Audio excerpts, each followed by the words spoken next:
ကိုဘဝရဲ့တစ်ချိန်ချိန်မှာတေချာပေါက်ပျက်စီးသွားမယ့်အမှန်တရားကိုစဉ်းစားဆင်ခြင်ခြင်းအပြင်ဘလို့အကျိုးကျေးဇူးတွေရနိုင်လေ။အခုတို့ပါဠိတော်ဧကနိပတ်ထဲမှာမြတ်စွာဘုရားဟောထားတဲ့ဒေသနာလေးတစ်ခုရှိတယ်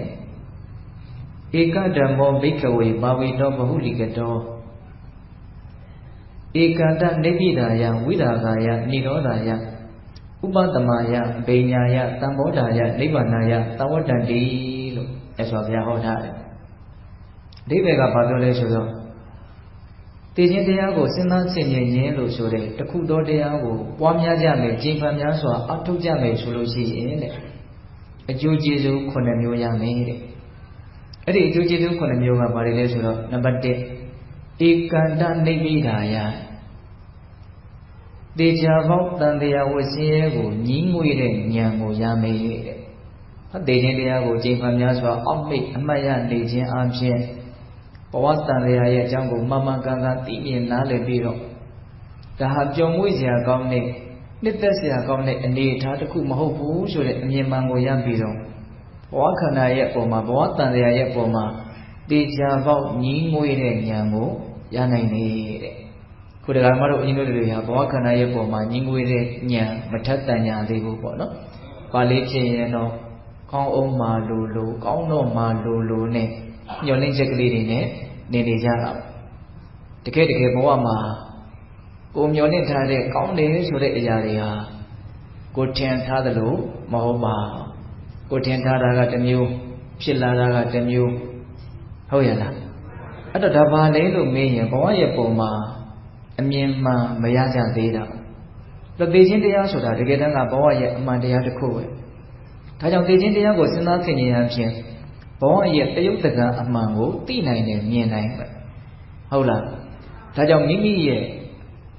ဒီတတိဆိုတဲ့ပရင်းပေါက်ကိုဖွင့်ပြီးတော့နောက်သိခြင်းတရားဆိုတဲ့ရှုခင်းကိုကောင်းကောင်းကြည့်သင့်တယ်ပေါ့အဲ့ဒါဆိုလို့ရှိရင်ဘဝဟာအလွန်တန်ဖိုးမဲ့ပါလားဆိုတဲ့နော်မှန်မှန်ကန်ကန်သိတယ်မြင်တဲ့နားလေတဲ့ဉာဏ်ကိုရနိုင်တယ်ခုဒီကမှတော့ဦးဇင်းတို့တွေကဘဝရဲ့အကြောင်းကိုကောင်းကောင်းမသိသေးဘူးဆိုတာကအဲ့ဒီသိခြင်းတရားကိုမေ့ထားခြင်းကလည်းပဲဘဝရဲ့အကြောင်းကိုမသိခြင်းရဲ့အကြောင်းတရားတစ်ခုပေါ့ဟုတ်လားဒါကြောင့်မြတ်စွာဘုရားကသိခြင်းတရားကိုစဉ်းစားဆင်ခြင်ရဖြင့်နံပါတ်1ဧကန္တနိဗ္ဗိဒာယသေချာပေါက်တန်တရားဝဆင်းရဲကိုခန္ဓာကိုယ်ရဲ့အပေါ်မှာညီးငွေတဲ့စိတ်ကိုညီးငွေတဲ့ဉာဏ်ကိုရဖို့ရမယ်လို့ဒီလိုဟောတယ်ဟုတ်လားဧကန္တနိဗ္ဗိဒာယပြီးတော့ဘာလို့ဆိုဝိရာဂာယဝိရာဂဆွဲမဲ့မှုကင်းတာဇာကကင်းတာဘဝခန္ဓာရဲ့ပေါ်မှာဘဝတန်ရာရဲ့ပေါ်မှာမိမိနဲ့မိမိပတ်ဝန်းကျင်ရဲ့အပေါ်မှာဆွဲမဲ့မှုဆိုတဲ့ဇာကတရားနောက်ကင်းပြတ်သွားသည့်အထိအကျိုးကျေးဇူးကိုဖြစ်ထွန်းစေနိုင်တယ်။ဒါမြတ်စွာဘုရားတပ္ပညုတဉာဏ်နဲ့ကြည့်ပြီးတော့ဘာဝေတောဘဟုလိကတောသူပြောသလိုသာတကယ်ကြိမ်ဖန်များစွာပွားများမယ်မိမိတန်တာမှာဒီသိခြင်းတရားကိုအမှတ်ရတဲ့မရဏတတိဒီတတိကိုကြီးပွားအောင်ထူထောင်မယ်ဆိုလို့ရှိရင်ဒီအကျိုးကျေးဇူးကသိကြပါဦးရမှာဟုတ်ရဲ့လားဝိရာဂာယနှမျိုးရှိသွားနော်ဧကန္တနိဗ္ဗိဒာယဝိရာဂာယပြီးတော့မပြောတော့နိရောဓာယနိရောဓဆိုတာဒုက္ခချုပ်ငြိမ်းတာကိုပြောတာနောက်ဆွဲဘက်မှုຢာကကင်းပြီဆိုရင်ဒုက္ခကဖြစ်เสียကြောင်းမရှိဘူးလောဘကင်းပြီဆိုရင်ဒုက္ခဖြစ်เสียကြောင်းမရှိဘူးလောဘကဒုက္ခသမုဒယပစ္စဒုက္ခဖြစ်ခြင်းရဲ့အကြောင်းတရားအမှန်။ဒါကြောင့်လောဘကိုခွာနိုင်တာနဲ့အမျှလောဘကြောင့်ဖြစ်ပေါ်လာမယ့်ဒုက္ခတွေကလည်းခွာပြီးသားဖြစ်သွားတယ်။ဟုတ်လား။ဒါကြောင့်ဧကန္တနိဗ္ဗိဒာယဝိရာဂာယနိရောဓာယဒုက္ခခတ်သိငြိမ်းသွားပဲ။နောက်၄ခုမြောက်အကျိုးကျေးဇူးပါပြောတော့ဆိုတော့ဥပတမယတဲ့နှလုံးစိတ်ဝမ်းငြိမ်းအေးခြင်းဆိုတဲ့အကျိုးကျေးဇူးကိုလည်းရမယ်တဲ့။ပေခြင်းတရားကိုစဉ်းစားရ။ဒါကြတော့ဦးဇင်းတို့ရဲ့စိတ်ဓာတ်ကနော်မငြိမ်းချမ်းမှုမငြိမ်မှုမရှင်းလင်းမှုမတည်ငြိမ်မှုဆိုတာစိတ်ကိုလှုပ်လက်ခတ်နေအောင်နော်စိတ်ကိုလှုပ်မဲ့ကိလေသာတရားတွေနော်စိတ်ကိုပူပန်အောင်ရှုမြိုက်မဲ့ကိလေသာတရားတွေဖြစ်နေလို့စိတ်ကမငြိမ်းချမ်းတာတည်ခြင်းဆိုတဲ့အမှန်တရားကိုစဉ်းစားခြင်းအဖြစ်အဲ့ဒီစိတ်ကိုနှိမ့်ဆက်မဲ့ပူလောင်အောင်ရှုမြိုက်မဲ့အဲ့ဒီကိလေသာတရားတွေဟာနည်းပါးသွားတယ်ဒီချာစဉ်းစားကြည့်လောဘတွေဒေါသတွေကြီးနေတယ်ဆိုတာဘဝမှာအမြဲထာဝရကြီးနေရတော့မှမျိုးလို့တွေးနေလို့လောဘဒေါသတွေကဖြစ်နေတာ နော်မတည်မြဲတဲ့ခန္ဓာခဏနေရင်ပျက်စီးရမှာပဲဆိုတဲ့အမြင်ကိုသာဒီအမှန်တရားကိုသာအောက်မေ့နေမယ်ဆိုရင်လောဘဒေါသမောဟအဲ့ဒီချိန်မှာဖြစ်เสียကြောင်းမရှိဘူးဒါကြောင့်မြတ်စွာဘုရားကဥပဒမာယသိခြင်းတရားကိုစဉ်းစားရင်နှလုံးစိတ်ဝငြိမ်းအေးမှုကိုရကိုရမယ်လို့ဟောထားတာဘယ်နှမျိုးရှိသွားလဲနော်ဧကန္တနေပိရာယဝိရာဂယနိရောဓယဥပဒမာယ၄မျိုးရှိနော်နောက်ပါပြောတော့အဘိညာယအဘိညာယဆိုတာထူးသောဉာဏ်ဖြင့်သိလိမ့်မယ်လို့ပြောတာထူးသောဉာဏ်ဖြင့်သိတယ်ဆိုတာတဲ့တဲ့ပြောရရင်ယုံနာခန္ဓာရဲ့အနိစ္စဒုက္ခအနတ္တလက္ခဏာရဲ့သုံးပါးကိုသိတဲ့မြင်တဲ့ဝိပဿနာဉာဏ်ကိုရည်ညွှန်းတာတဘဝတစ်ခါသိရမယ့်အသေးကိုတကယ်သာချိန်ပန်များစွာအထုတ်မယ်ဆိုလို့ရှိရင်ဘဝမှာအချိန်နဲ့အမျှသေဆုံးနေတယ်လို့ဆိုတဲ့အနိစ္စသဘောကိုသိနိုင်တယ်မြင်နိုင်တယ်လို့ပြောတာဒါကိုဝိပဿနာဉာဏ်လို့မဆိုနိုင်ဘူးလားဆိုနိုင်တယ်အံ့ဩစရာကောင်းတယ်နော်သိခြင်းတရားကိုစဉ်းစားရင်ဝိပဿနာဉာဏ်ကိုရမယ်လို့ထားလိုက်ဟောတာ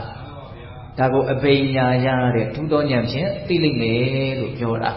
တာမန်ဉာဏ်နဲ့သိတဲ့အသိဉာဏ်မျိုးထက်ပါတဲ့ထူးကဲတဲ့ဉာဏ်နဲ့သိတဲ့အသိကိုရလိမ့်မယ်လို့ပြောတာနောက်ပြီးတော့ဗာပြောတော့များအဘိညာယတံဘောဓာယတံဘောဓာယဆိုတာထိုးထွင်းပြီးတော့ထွင်းဖောက်ပြီးတော့သိတဲ့မြင်တဲ့ဉာဏ်အဲ့ဒါကမဲ့ဉာဏ်ကိုရည်ညွှန်းတာသစ္စာလေးပါးကိုထိုးထွင်းပြီးတော့သိတဲ့မဲ့ဉာဏ်ကိုရည်ညွှန်းတာအလွန်ရှုရှားထက်မြက်တဲ့ဝရဇိလက်နဲ့များနဲ့တူတဲ့ဉာဏ်ပေါ့နိဗ္ဗာန်ကိုတောင်သူသိနိုင်တယ်မြင်နိုင်တယ်ဘောဟာဆင်းရဲတယ်လို့သိတယ်လောဘတိဒုက္ခဖြစ်ခြင်းရဲ့အကြောင်းလို့သိတယ်လောဘချုပ်ခြင်းဒီဒုက္ခချုပ်ခြင်းလို့သိတယ်မဂ္ဂင်၈ပါးဒီဒုက္ခချုပ်ငြိမ်းရာသို့ဆက်ရောက်စေသောအကျဉ်းလမ်းကြောင်းဖြစ်တယ်လို့သိတယ်သိတာတောင်မှရိုးရိုးသိတာမဟုတ်ဘူးပฏิဝေဒနဲ့တို့ထွင်းပြီးတော့သိတာအဲ့ဒီအဆင့်ကိုတောင်မှသိခြင်းတရားကိုစဉ်းစားဆင်ခြင်ရခြင်းမရနိုင်ဘူးလားရနိုင်တယ်ဘယ်နှမျိုးရှိသွားပြီတော့6မျိုးရှိသွားတယ်နော်ဧကန္တနေပိရာယဝိရာဂယနိရောဓယဥပဒမာယအဘိညာယတံဘောဓာယနိဗ္ဗာနယသံဝတ္တန္တိခုနှစ်ခုမြောက်အကျိုးကျေးဇူးကနိဗ္ဗာန်ချမ်းသာကိုပုံဉဏ်ဖြင့်ဒီဘဝမသေးခင်မှာကိုပဲချိန်မှများစွာမျက်မှောက်ပြုပြီးတော့နေနိုင်လိမ့်မယ်တဲ့သိခြင်းတရားကိုစဉ်းစားရဒါကြောင့်ပြည့်တဲ့ပေါင်းတော်ဒေသနာတွေကိုကြည်ကြည်ပြန့်ပြန့်နားလည်ဖို့လိုတယ်ဒါမြတ်စွာဘုရားရဲ့နှုတ်ကပတ်တော်အတွက်ပါဠိတော်အစစ်ပဲဟုတ်ရဲ့လားသိခြင်းတရားကိုစဉ်းစားရင်နိဗ္ဗာန်ချမ်းသာကိုတောင်မျက်မှောက်ပြုနိုင်တယ်လို့အတိအလင်းမြတ်စွာဘုရားဟောသွားတာဒါကြောင့်ရှင်းသူတော်ကောင်းကြီးတွေကမသေးလို့လည်းသုတ်တန်တို့သွားမရဏဒုတ္တိကိုနာနာပွားလို့ဒီလိုမျိုးဆိုရိုးစကားလေးတွေလုပ်ခဲ့တာမရှိဘူးလားရှိတယ်နော်တကယ်မသေးရနိဗ္ဗာန်ကိုရခြင်းနဲ့ဆိုရင်ဘဝရဲ့အကြီးမားဆုံးအပြစ်အနာစာကြီးလို့ဆိုရမယ်သိခြင်းတရားကိုစဉ်းစားရမယ်နော်သိရမယ်ဘဝဟာဘာကောင်းတယ်လို့ဆိုနိုင်မလဲဆိုတာကိုနော်ဒီမေကုန်းကိုကောင်းကောင်းဖြေနိုင်အောင်ကြိုးစားရမယ်ဟုတ်တယ်မဟုတ်လားခဏနေရင်သိရမယ်ဘဝဟာကောင်းတာဘာရှိနိုင်လဲဆိုတာကိုမေးကြည့်တဲ့ကိုဟုတ်ရလားဒါကြောင့်ပြည့်တဲ့ပေါင်းတော်ကောင်းတို့သိခြင်းတရားကိုစဉ်းစားရင်ရရှိမဲ့အကျိုးကျေးဇူး9မျိုးအဲ့ဒါမြတ်စွာဘုရားဟောထားတာအခုဦးဇင်းကသိခြင်းတရားရဲ့အကျိုးကျေးဇူးတွေကိုပြောတာအခုမှနော်10မိနစ်ပဲကြည်သေးတယ်ဟုတ်လားဒီကနေ့သိခြင်းတရားရဲ့အကျိုးကျေးဇူးကိုအထူးဦးစားပေးပြီးတော့ပြောရင်တာကကျေးဇူးတော်ရှင်ဝိသုဒ္ဓယုံဆရာဘုရားကြီးရေးသားတော်မူခဲ့တဲ့ပရမတ္ထသရူပဗေဒဏီကျမ်းဆိုတာစာအုပ်ကြီးအထူးကြီး2အုပ်ရှိတယ်ဝိသုဒ္ဓိမဲ့ကျမ်းကိုနော်မိဉ္ဉံပြုပြီးတော့ရေးထားတဲ့ကျမ်းကြီးပါပဲနော်အပြီးဒီမှာဆိုင်ရာကျမ်းဂန်ကြီးတစ်ခုပေါ့အဲ့ဒီထဲမှာသိခြင်းတရားကိုစဉ်းစားဆင်ခြင်ရရှိနိုင်မဲ့အကျိုးကျေးဇူးကိုဂါထာဖွဲ့ပြီးတော့ဆရာဘုရားကြီးရေးထားတာရှိတယ်နော်မြတ်စွာဘုရားဟောတော်မူခဲ့တဲ့တရားဒေသနာတွေကိုမှွေနှောက်ချောက်ချပြီးတော့ဒါအစီအစဉ်တကျမှတ်သားရလွယ်အောင်ဆိုကြီးကလင်္ကာလေးသဘောမျိုးပေါ့ပါဠိလိုဆိုရင်တော့ဂါထာပေါ့နော်ဗမာလိုဆိုရင်တော့ကဗျာပေါ့ဟုတ်လားအဲ့ဒါပါဠိဂါထာလေး3ပုဒ်ဆိုတော့ဘုရားကြီးရေးထားတယ်အဲ့ဒါကိုဦးဇင်းကအဓိကပြောခြင်းတာပေါ့ဟုတ်ရဲ့လားအဲ့ဒါကိုပေးတဲ့ပေါင်းတော့အသေးချာမှတ်သားမယ်နော်ဆိုတော့ဘုရားကြီးပထမဆုံးရေးလိုက်တဲ့အသေးချင်းတရားရဲ့စဉ်းစားဆင်ခြင်ရရှိမဲ့အကျိုးကျေးဇူးကိုဖော်ပြတဲ့ဂါထာ3ပုဒ်တွေကပထမဂါထာကဘာပြောထားလဲဆိုတော့အပမတ္ထာတရာဟောထလပတိအနပိရတိဇီဝေနိကတိဇဟတိပပံသောဂရဟိဘဝေတဲ့ဂါထာလေးကအပမတ္ထာတရာဟောထလပတိအနပိရတိဇီဝေနိကတိဇဟတိပပံသောဂရဟိဘဝေအပမတ္ထာတရာဟောထအမြဲတမ်းမမေ့မလျော့ခြင်းဆိုတဲ့အပမာဒတရားနဲ့နေနိုင်လိမ့်မယ်တဲ့သိခြင်းတရားကိုစဉ်းစားရ တတိဆိုတဲ့အပ္ပမရတရားကောင်းမှုတွေကိုအမှားရတဲ့တရားဟုတ်လားအလွန်တရာမှအရေးပါတဲ့သူတော်ကောင်းတရားအဲ့ဒီတတိကလေးလွတ်လွတ်နေလို့ဒကာဓမ္မတို့အရင်တို့တည်တင်တည်တိုက်တာကိုမသိကြတာကိုဟုတ်လားအဲ့ဒီတတိကလေးအမြဲတမ်းရှိနေသေးခြင်းနဲ့ဆိုရင်သိခြင်းတရားကိုစဉ်းစားရင်အဲ့ဒီအကျိုးကျေးဇူးရမယ်တဲ့သိခြင်းတရားကိုအမှတ်ရတာနဲ့ကောင်းမှုကိုတန်းပြီးတော့အမှတ်ရတာပဲအကုသိုလ်ဆိုတာဒါပဲရှိတော့တာလို့မြင်လာတာဒါကပျက်စီးမှဆိုတော့အကုလို့မရတော့ဘူးသူ့တဘာဝကိုကမြင်မိသွားတယ်လို့ဖြစ်သွားတာဟုတ်ရဲ့လားအေးဒါကြောင့်သိခြင်းတရားကိုအမှတ်ရလိုက်တာနဲ့ကုသိုလ်ကောင်းမှုကိုအမှတ်ရတဲ့တတိခန္ဓာရဲ့အကြောင်းကိုအမှတ်ရတဲ့တတိဒါဖြစ်မလာဘူးလားဖြစ်လာတယ်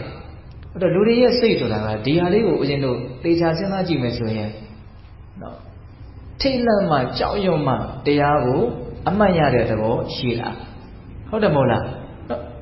စင်ရဲလေးလေးတန်ဝေရရဆိုတဲ့ဗမာစကားပုံလည်းရှိတယ်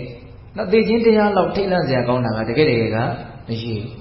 ဘူးအဲ့တော့သိခြင်းတရားကိုအမှတ်ရလိုက်တာနဲ့ကောင်းမှုကိုအမှတ်ရတဲ့စိတ်ကဖြစ်မလာဘူးလားဖြစ်လာတယ်ဒါလေးကိုဦးဇင်းတို့ပုံလေးတစ်ခုဦးဇင်းပြောပြမယ်နော်မြတ်စွာဘုရားလက်ထက်ကကောသလမင်းကြီးဘုရားရဲ့ကျောင်းတော်ကိုတခါတလေတစ်နေ့ကိုသူကလည်းပဲ2ခေါက်3ခေါက်လောက်သွားကျင်သွားတာအဲ့တော့တစ်ချိန်မှာတော့ဘုရားရဲ့ကျောင်းတော်ကိုသူသွားမှာအဆောင်အကျက်နည်းနည်းလေးနဲ့သွားမှာအဲ့ဒီသတင်းကိုတကူဓမြတွေကရတဲ့အခါကျတော့ဘင်းကြီးဘယ်နေ့ပဲရဲ့မှာအဆောင်အကျက်နည်းနည်းလေးနဲ့သွားမှာဒါကြောင့်မို့လို့အဲ့ဒီနေ့မှာလမ်းကနေပြီးတော့ဘရင်ကိုလှုပ်ကြံပြီးတော့ဒီလမ်းစီစဉ်ကိုလူယူမယ်လို့အဲ့ဒါလို့ခိုးသားဓမြ900လောက်ရှုပြီးတော့ကြံစီတာ哦ဒါပေမဲ့ဘရင်တို့ရဲ့ဘုံကံဆိုတာလည်းအလွန်ကြီးတာအဲ့ဒီနေ့မတိုင်ခင်မှာပဲ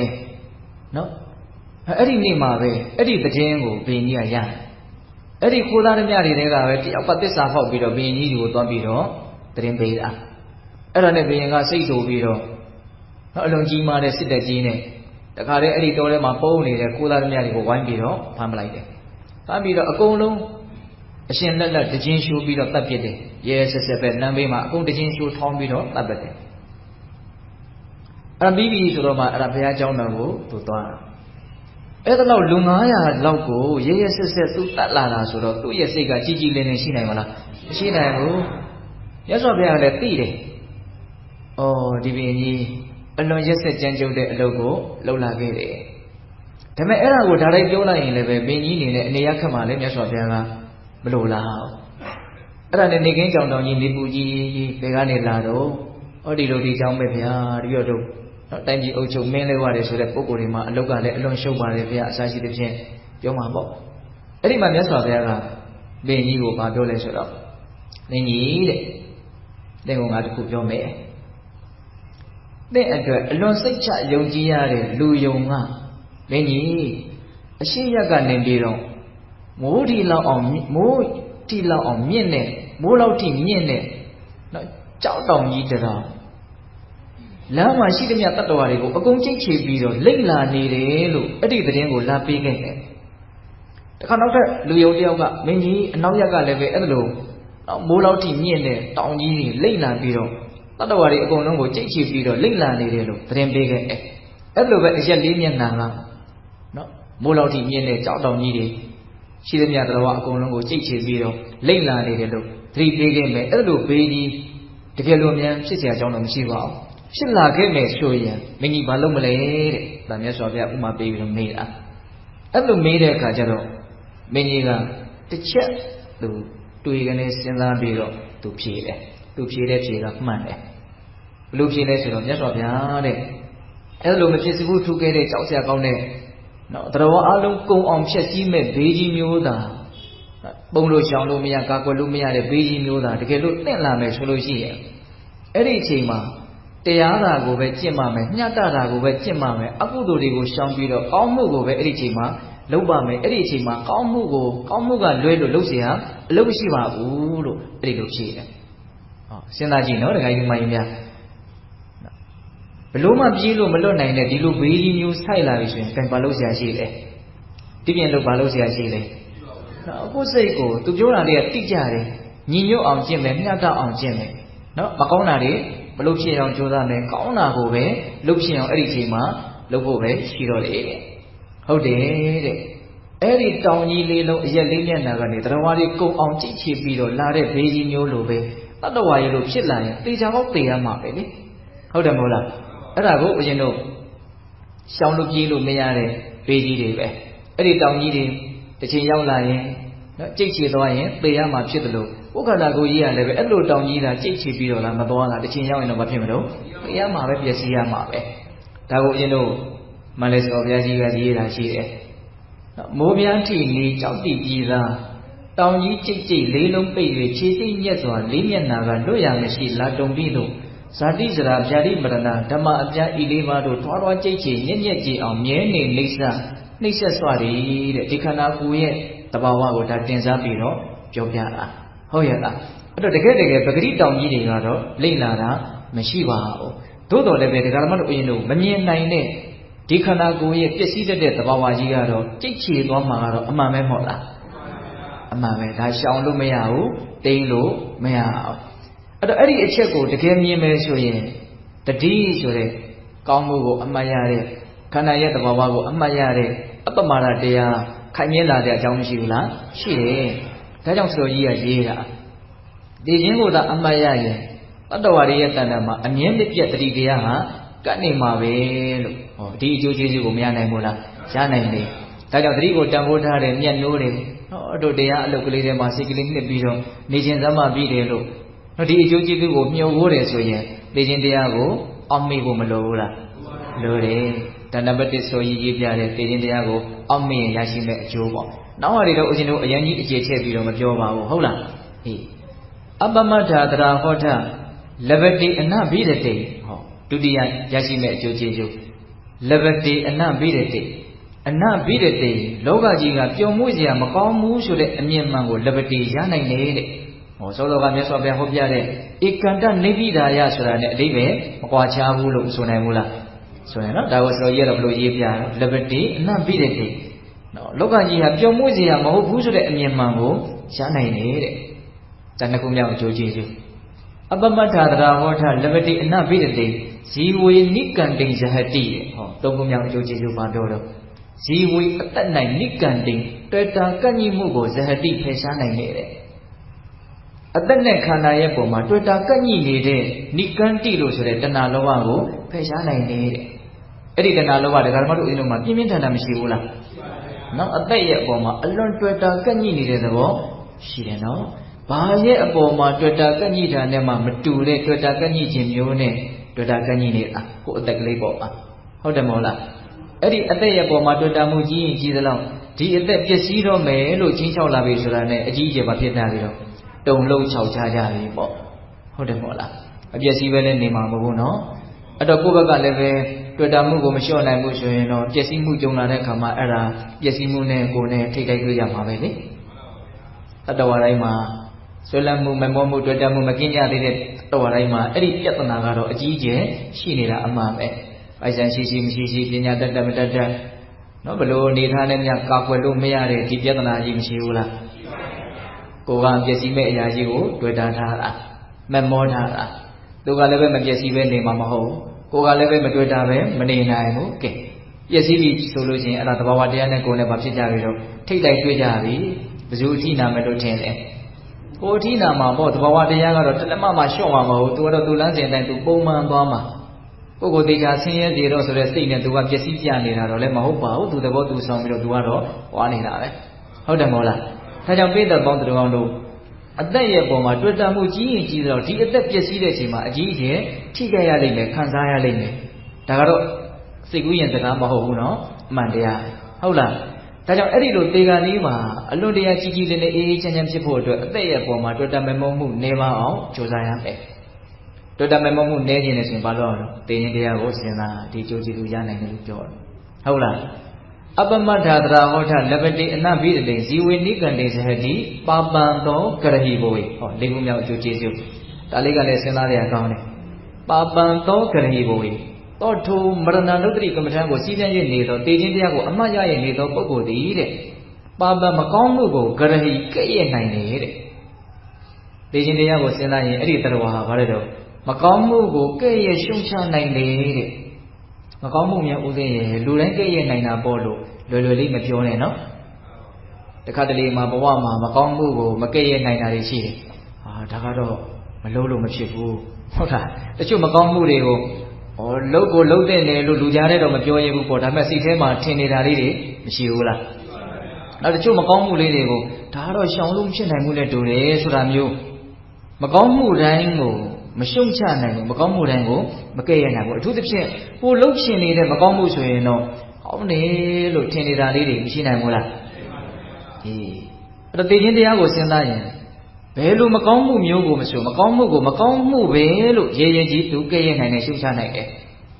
ခဏနေရင်ပျက်စီးရတော့မဲ့ဘဝတစ်ခုအတွက်ဘယ်လိုမကောင်းမှုကိုမှသူအမွှန်းတင်နေတဲ့အကြောင်းမရှိဟုတ်တယ်မဟုတ်လားနော်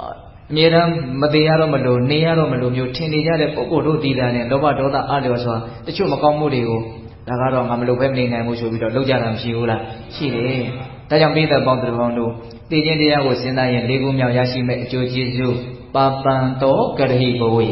မကောင်းမှုမှန်သမျှကိုကဲ့ရဲ့နိုင်တယ်မကောင်းမှုလို့ရေရေဝံ့ဝံ့မြင်နိုင်တယ်ဟုတ်တယ်မဟုတ်လားအဲ့ဒါဘယ်နှပါးရှိသွား၄ပါးကတက္ကထားပဲဟုတ်လားနောက်ဒုတိယဂါထာလေးစတော်ကြီးဘယ်လိုဆက်ရေးထားတော့အတ္တနိတိဘဟုလောစပရိက္ခာရေသွားမစ္စေတော့အနိစ္စပညာပိစေကတေတာသတ္တုပဋိဋ္ဌတိတဲ့ဒုတိယဂါထာလေးရေးထားတယ်အဓိပ္ပာယ်ကဘာပြောလို့ဆိုတော့အတ္တနိတိဘဟုလောစသိခြင်းတရားကိုစဉ်းစားတဲ့ပုဂ္ဂိုလ်ဆိုတာအများကြီးတူမိသိမ့်စီမထားဘူးတဲ့အတ္တနိတိဘဟုလောစအများကြီးသိမ့်မထားဘူးတဲ့နော်မတည်မြဲတဲ့အရှိကြီးအကြာကြီးမနေရမယ့်ဘဝတစ်ခုရဲ့အကြောင်းကိုမှန်မှန်ကန်ကန်သိထားတဲ့ပုဂ္ဂိုလ်ဟာအကျိုးမဲ့အများကြီးသိသိထားတာမရှိဘူးတဲ့မတည်ခင်လည်းပဲကိုယ့်ဟာကိုယ်အထိုင်လျောက်သုံးမယ်ဆွဲမယ်ဟုတ်လားစားမယ်တောင်းမယ်ပြီးရင်လည်းပဲသူတစ်ပါးကိုဝေမယ်မျှမယ်မျှတနေထိုင်ကျင့်သုံးနိုင်တယ်နောက်တချို့အများကြီးသိထားတာတွေမရှိဘူးလားရှိရနော်ဆယ်သက်စားလို့မကုန်ဘူးဘဝတရားစားလို့မကုန်တော့အောင်တချို့သိထားတာတွေမရှိဘူးလားရှိတယ်အများကြီးမသိဘူးဆိုတဲ့စကားကနည်းနည်းတော့သိနေရဲဆိုတာလေးကိုတော့တက်ရောက်နေတယ်လို့မဆိုနိုင်ဘူးလားအနာဂတ်မှာကိုကနေရအောင်ပါလေနေရအောင်ပါဆိုတော့အထိုက်လျောက်တော့အနာဂတ်ရေးကိုကြည့်ပြီးတော့သိသိထားတာလေးတွေတော့မရှိနိုင်ဘူးလားရှိနိုင်တာပေါ့ဒါပေမဲ့လွန်ကဲကြီးနော်သိသိထားတာမျိုးတော့မလောက်တော့တခါလေဦးဇင်းစဉ်းစားကြည့်တယ်ဟောမှာပစ္စည်းဥစ္စာကိုရအောင်ရှာတတ်တဲ့အရည်အသွေးရှိဖို့ဆိုတာမလွယ်ပါဟုတ်လားပစ္စည်းဥစ္စာအများကြီးရအောင်ရှာတတ်တဲ့လူဆိုတာရှားတယ်ဟုတ်တယ်မဟုတ်လားဒါကြောင့်ဆင်းရဲနွမ်းပါတဲ့လူတွေပဲများတာပေါ့ရှာတတ်တဲ့အရည်အသွေးရှိဖို့ဆိုတာမလွယ်ဘူးနော်ရှာတတ်တဲ့အရည်အသွေးထက်သုံးတတ်တဲ့အရည်အသွေးရှိတဲ့လူကပိုးတောင်နည်းမယ်လို့ဦးဇင်းထင်တယ်ရှာဖို့တာခက်တယ်လို့မထင်နဲ့နော်သုံးဖို့ကပိုခက်တယ်လို့ဦးဇင်းထင်တယ်တဘာဝကြမှန်မှန်ကန်ကန်အကျိုးရှိသုံးတတ်တာကိုရည်ညွှန်းပြောတာတချို့မသုံးတတ်ဘူးရှာရုံပဲရှာတတ်တာဟုတ်တယ်မဟုတ်လားသူများကိုပေးတဲ့အနေနဲ့အကျိုးရှိသုံးတာမျိုးကိုမဆိုထားနဲ့ကိုတော့မသုံးရွက်မဆွဲရက်မတရားတဲ့ပုံကိုယ်တွေအများကြီးမရှိဘူးလားရှာုံမဲရှာပြီးတော့ဘာမှမသုံးတတ်တော့ပုံကိုပေါ့ဟုတ်တယ်မဟုတ်လားဒါကြောင့်သိခြင်းတရားကိုစဉ်းစားရင်အဲ့လိုမျိုးသူများအထင်သေးတွေကကဲ့ရဲ့တရားတော့အများကြီးသိမ့်ထားတယ်ဆိုတဲ့အနေအထားမျိုးသူမှမရှိဘူးဟုတ်လားအတ္တနိတိဘဟုလောစပရိက္ခာရေသွားမစ္စေတော့တဲ့ပရိက္ခာရေသွားမစ္စေတော့ဆိုတာဘာပြောတာလဲကိုယ့်ရဲ့အသုံးဆောင်ပစ္စည်းလေးတွေရဲ့ပုံမှာအလွန်နှမျိုးဝင်တူတယ်ဆိုတာမရှိဘူးတဲ့ဝေနိုင်တယ်ညနိုင်တယ်ကိုယ့်ပတ်ဝန်းကျင်ကိုယ့်အတိုင်းပိုင်းကိုယ့်မိသားစုတချို့တော့ကိုယ့်မိသားစုလေးကိုတောင်မှကိုယ့်ပစ္စည်းလို့သတ်မှတ်ထားရင်နှမျိုးနေတာတွေမရှိဘူးလားနော်ဆိုကြပါစို့ပေါ်လိုက်စီလေးရအစညနာတစ်ဘူးလေးရအစကိုယ့်ဟာလေးဆိုကိုယ်ပဲသုံးရင်လည်းဘူးမှမသုံးရင်ဘူးမှဝေးပြီးတော့မပေးနိုင်ဘူးဆိုတာမျိုးဟုတ်လားအသုံးဆောင်ပစ္စည်းလေးတွေရဲ့ပုံမှာဘာဖြစ်နေတာတော့ဝင်တိုးနေတာဟုတ်လားဒါမျိုးလည်းပါလေမရှိဘူးတဲ့နော်ဘယ်လိုပဲသုံးပါလေကိုဝင်ကျင်ကိုဆွေမျိုးနော်ကိုမိသားစုကိုအတိုင်းဝိုင်းဒါတွေရဲ့အပေါ်မှာနှမျိုးဝင်တိုးတာတွေအလွန်နည်းတယ်ဟုတ်လားဒါကြောင့်ပိဿပေါင်းတော်တို့အလွန်ကျေပြတ်တဲ့ဒီလိုမြင့်မြတ်တဲ့စိတ်ကလေးတွေရှိဖို့အတွက်ဘဝရဲ့ပျက်စီးရမယ့်အနေအထားကိုအမြဲမပြတ်အောင်မေ့ဖို့မလိုဘူးလားလိုတယ်အတ္တနိတိဘဟုလောစပရိက္ခာရေသွားမစ္စေတော့အနိစ္စတင်ညာပိစေကတေတာသတ္တုပဋိဋ္ဌတိခုနှစ်ခုမြောက်ရှစ်ခုမြောက်ကိုးခုမြောက်အကျိုးကျေးဇူး၃မျိုးကိုတပြိုင်တည်းဆက်ပြောတယ်အနိစ္စတင်ညာပိစေက ဘဝမှာဘာတွေဖြစ်လာလို့မှမတည်မြဲဘူးလို့ဆိုတဲ့အနိစ္စသဘောကိုမှန်မှန်ကန်ကန်သိနိုင်တဲ့မြင်နိုင်တဲ့ဉာဏ်ကိုရမယ်တဲ့သောတော်ကမြတ်စွာဘုရားဟောပြတဲ့အဘိညာယဆိုတဲ့အဓိပ္ပာယ်နဲ့အတူတူပဲလို့မဆိုနိုင်ဘူးလားဆိုနိုင်တယ်ပရိစ္ဆေကသေတာသတ္တုပတိတ္တိတဲ့ကျွင်းတဲ့ဒုက္ခလက္ခဏာအနတ္တလက္ခဏာကိုသိတဲ့ဉာဏ်ကိုလည်းရမယ်တဲ့အဲ့တော့ဦးဇင်းတို့9ခုမြောက်10ခုမြောက်အကျိုးကျေး9ခုမြောက်အကျိုးကျေးဇူး3ချက်ကဘာကိုပြောလဲအနေစာဒုက္ခအနတ္တကိုသိတဲ့မြင်တဲ့ဉာဏ်ကိုသိခြင်းတရားကိုစဉ်းစားခြင်းအပြင်အလိုရမယ်လို့ပြောတာတကယ်သာစဉ်းစားကြည့်နော်အချိန်မရွေးတည်နိုင်တယ်သိခြင်းတရားကိုစဉ်းစားတဲ့နေရာမှာပြည့်ပြည့်စုံစုံစဉ်းစားတတ်ဖို့လည်းလိုတယ်နော်တရားလိမ့်မယ်လို့စဉ်းစားတာနဲ့တော့လည်းမပြည့်စုံသေးဘူးနော်သိတယ်ဆိုတာကအဓိပ္ပာယ်တွေကအများကြီးရှိတယ်လေနော်သိခြင်းကြမှသိတာရှိတယ်လို့သိခြင်းမကြဘဲနဲ့သိတာဘာမရှိဘူးလားအသက်ကြီးမှသိတာရှိတယ်လို့ငယ်တုန်းသိတာလည်းမရှိဘူးလားဘယ်လိုအနေထားမျိုးမှာဘယ်လိုပုံစံနဲ့ဘယ်လိုသိရမယ်ဆိုတာကိုဘယ်သူမှမသိနိုင်တာကိုကလည်းပဲသိခြင်းတရားရဲ့သဘာဝတစ်ခုပဲဒီလိုကြည်ကြည်ပြည့်ပြည့်သိရမှာကိုယ်ခန္ဓာသိတာလည်းပျက်စီးရမှာမဟုတ်ဘူးဘေးမှာမြင်နေရတဲ့သက်ရှိတရားမှန်သမျှတို့ရဲ့ခန္ဓာသိလည်းပျက်စီးရမှာသိရမှာဒါလည်းကြည်ကြည်ပြည့်ပြည့်နားလည်ဖို့လိုတယ်ကိုတယောက်တည်းသိရမှာလို့ကွက်ပြီးတော့စဉ်းစားနေခြင်းအပြင်သိခြင်းတရားကိုစဉ်းစားတာကိုပြည့်စုံတယ်လို့မဆိုနိုင်ဘူးဟုတ်လားသက်ရှိတရားတိုင်းလူတွေရောမြင်နေရတဲ့လှုပ်လို့ရသွားနေတဲ့အိဋ္ဌံလေးတွေရောမမြင်ရတဲ့တတ္တဝါတွေရောဘယ်တတ္တဝါပဲဖြစ်ဖြစ်နတ္ထိဇာတတ္တအမရဏမွေးဖွားလာတဲ့တတ္တဝါမသိဘူးဆိုတာကတော့မှမရှိဘူးလို့မလုပ်ရမလို့စဉ်းစားရမှာနောက်သိခြင်းတရားကိုစဉ်းစားပုံစဉ်းစားနည်းကလည်းပြည့်စုံအောင်စဉ်းစားတတ်ဖို့မလိုဘူးလားလိုတယ်နော်အေးအဲ့လိုစဉ်းစားမယ်ဆိုလို့ရှိရင်တကယ်သာဒီအလုပ်ကိုစောက်ချလုပ်မယ်ဆိုရင်အနေဆတင်ညာသိစေကတေတာသတ္တုပတိဋ္ဌတိအနေဆဒုက္ခအနတ္တလက္ခဏာရေးသုံးပါးကိုထွတ်ထွင်းပြီးတော့သိတဲ့ဉာဏ်ကိုမရနိုင်ဘူးလားရနိုင်တယ်အဲ့တော့အကျိုးကျေးဇူးဘယ်နှမျိုးရှိသွား9မျိုးရှိသွားတယ်နော်နှစ်ဂါထာနဲ့ပြောလိုက်တာ9မျိုးရှိသွားပြီနောက်တတိယဂါထာဆိုကြီးဘယ်လိုရေးတော့ဆိုတော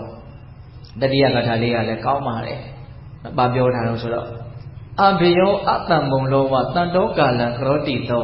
အမတံစီနာတိကတောသောတုဂတိပရာယနောတဲ့အဘယောအတံမုံလောဝတန်တောကာလံခရောတိတောတဲ့အဘယောမကြောက်မရွံ့ဘဲတာလေးရဲ့အတံမုံလောမတွေးဝေဘဲတာလေးရဲ့တန်တော့တည်ငြိမ်ပြီးဖြစ်လေကာလံသိခြင်းတရားကိုခရောတိပြုနိုင်တယ်တဲ့မကြောက်ဘဲနဲ့မတွေးဝေဘဲနဲ့တည်တည်ငြိမ်ငြိမ်အေးအေးချမ်းချမ်းနဲ့သိခြင်းတရားကိုအဲ့ဒီပုဂ္ဂိုလ်ပြုနိုင်လိမ့်မယ်တဲ့အလွန်ဂုံကျက်သေးရှိရှိနဲ့သိခြင်းတရားကိုသူရင်ဆိုင်နိုင်တယ်ပေါ့ကြောက်သည်ဖြစ်စေမကြောက်သည်ဖြစ်စေရင်ဆိုင်နိုင်သည်ဖြစ်စေရင်မဆိုင်နိုင်သည်ဖြစ်စေတစ်ချိန်ချိန်မှာတော့သိခြင်းတရားကတော့ရင်ဆိုင်ရမှာပဲဟုတ်တယ်မဟုတ်လားဘလို့မှရှောင်လို့မရတဲ့ဒီပြဿနာဒီအခက်အခဲကိုအိန္ဒိယသိက္ခာရှိရှိတည်တည်ငြိမ်ငြိမ်အေးအေးချမ်းချမ်းရင်ဆိုင်နိုင်အောင်ကြိုးစားထားမှသာလေတနည်းအားဖြင့်ရင်ဆိုင်နိုင်မှသာလေဘဝမှာတကယ်အောင်မြင်မှုရတဲ့ပုဂ္ဂိုလ်လို့ဆိုနိုင်တယ်တချို့မသိခင်မှသာလေ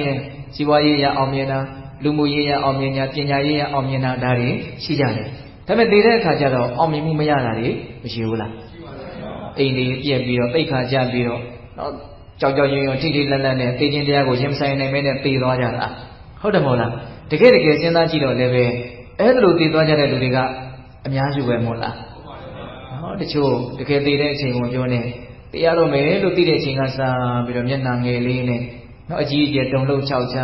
ျပြီးတော့ကြောက်ရွံ့ထိလန့်ပြီးတော့ဒီလိုနဲ့ပဲပွားကြရတာဟုတ်လားအဲ့ဒီလိုအဖြစ်ဆိုးကြီးမျိုးမဖြစ်ရအောင်တော့သိခြင်းတရားကိုမကြောက်မရွံ့မတွေးမဝေတည်တည်ငြိမ်ငြိမ်သိနိုင်တဲ့အရေးသွေးမျိုးအကျိုးကျေးဇူးမျိုးကိုရခြင်းနဲ့ဆိုရင်သိခြင်းတရားကိုပဲအောင်မရမယ်ဒီအကျိုးကျေးဇူးကအလွန်မျက်နှိုးစရာမကောင်းဘူးလားသိခြင်းတရားမှာအဲ့လိုမျိုးရင်ဆိုင်နိုင်ဘူးကြောက်ကြောက်ရွံ့ထိထိလန့်လန့်တုံတုံလုံးနဲ့သိရမယ်ဆိုရင်တော့ဒုတိယဘဝမှာအလားလာကောင်းမလားကောင်းတယ်နော်သိခြင်းတရားရင်မဆိုင်နိုင်တာကသိတဲ့အခါမှာတင်ဆင်းရဲတာမဟုတ်ဘူးသိပြီးရင်လည်းပဲဆင်းရဲတဲ့ဘဝကိုရောက်မသွားဘူးလားရောက်သွားတယ်နော်သိခါကြတာဘုံမရှိတာကဒီတော့ပြဿနာမဟုတ်ပါဘူးဟုတ်လားဆင်းရဲရေးသိသွားရင်တော့ဆင်းရဲနေရတဲ့ဘဝမျိုးကိုပဲရောက်သွားမှာပဲဟုတ်တယ်မဟုတ်လားအဲ့တော့အဲ့ဒီအချက်ကိုစဉ်းစားကြည့်မယ်ဆိုရင်အသေးကောင်းဖို့ဆိုတာအရင်အရှိမကြည့်ဘူးလားကြီးကြီးတယ်အဲ့တော့အသေးကောင်းကျင်တယ်ဆိုရင်ဒီလန်းကဒီမှာသိခြင်းတရားကိုပဲအပပစဉ်းစားဖို့ပဲရှိတယ်သိခြင်းတရားကိုစဉ်းစားတယ်ဆိုတာကနည်းနည်းလေးလူငယ်လေးတွေဦးဇင်းတို့နားလည်အောင်နည်းနည်းတော့ပြောကြည့်နေတယ်ရုပ်တရက်တာမှကြည့်မယ်ဆိုရင်တော့စိတ်ဓာတ်တွေကြမှာပဲဒါကြီးကဘာမှလုပ်ချင်စေကံကျင်သိမရှိအောင်နော် အထုတ်ခိုင်းတဲ့နီးနဲ့တူတယ်လို့တချို့ထင်ကောင်းထင်ပဲပေါ့အမှန်ကမဟုတ်တည်ခြင်းတရားဆိုတာဘဝရဲ့အမှန်တရားရှောင်လို့မရအဲ့ဒါကိုစဉ်းစားသိဉာဏ်ခြင်းအဖြစ်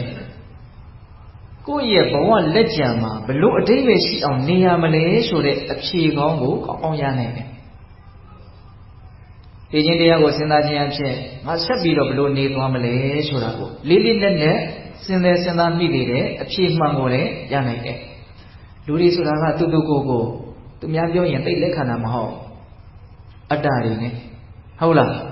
းတချို့သူများပြောတဲ့စကားအရန်အိပဲရှိတယ်လို့ဆိုညာတော်လည်းပဲသူတို့ကသူတို့သိတာသူတို့ပြောတာသူတို့ပြောထားတဲ့အပြောကိုကြားရတာနဲ့ကိုတကယ်သိတယ်လို့လည်းမဆိုနိုင်သေးဘူးသဘောပေါက်ရဲ့လား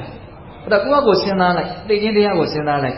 ဘဝဆိုတာဘလို့လဲဆိုတာကိုအထိုက်အလျောက်နားလည်လာပြီးတော့မသိခင်မှာဘလို့နေရမလဲဆိုတာကိုကိုယ်တိုင်ပဲကိုယ်ပိုင်ဉာဏ်နဲ့ကိုယ့်ဘဝကိုလမ်းညွှန်ပေးလိုက်သဘောပေါက်လားကိုရှင်ပြောတာသိခြင်းတရားကိုစဉ်းစားခြင်းအဖြစ်ဘဝမှာနေနည်းထိုင်နည်းဆိုတဲ့အကောင်းဆုံးလမ်းညွှန်ချက်ကိုကိုယ့်ရဲ့အစွမ်းတတိကြောင့်ပဲကိုယ်တိုင်ရရှိလိုက်တယ်အဲ့တော့ကိုယ်တိုင်သိတာဆိုတော့ပို့ပြီးတော့လေးနေမှုမရှိဘူးလားရှင်နော်သူများပြောတာဆိုတော့လက်ခံခြင်းမလက်ခံပါဟုတ်ရဲ့လားအေးဒါကြောင့်ပိဿပေါင်းတော်တို့သိခြင်းတရားကိုစဉ်းစားခြင်းအဖြစ်အနေအရန်ကောင်းနိုင်တယ်ပေါ့ဒါကိုပြောနေတာပါအနေကောင်းတဲ့လူတစ်ယောက်ဒီအသေးဆောင်းစရာအကြောင်းမရှိအသေးမကောင်းစရာအကြောင်းလည်းမရှိတကယ်ကြောက်ရွံ့ကြတယ်ထိတ်လန့်ကြတယ်တုန်လှုပ်ကြတယ်ဆိုတာအနေမဟန်လို့နော်အသေးကအစင်မပြေဖြစ်ရတာဟုတ်တယ်မဟုတ်လားအနေကဘာလို့မဟန်တာတော့လို့မေးရင်စောစောကပြောခဲ့တဲ့ဘဝရဲ့အမှန်တရားကိုတော့သိအောင်မြင်အောင်စဉ်းစားသိဉာဏ်တဲ့လုပ်ငန်းကိုသိပြီးတော့မလုပ်ဟုတ်လားအဲ့တော့အမြဲတနေရမယ့်ကိစ္စကြီးကိုနော်အမြဲနေရမယ်ဆိုတဲ့အနေအထားမျိုးကြီးနဲ့တွေးပြီးတော့ဘဝမှာစီမံကိန်းကြီးချတဲ့အခါကျတော့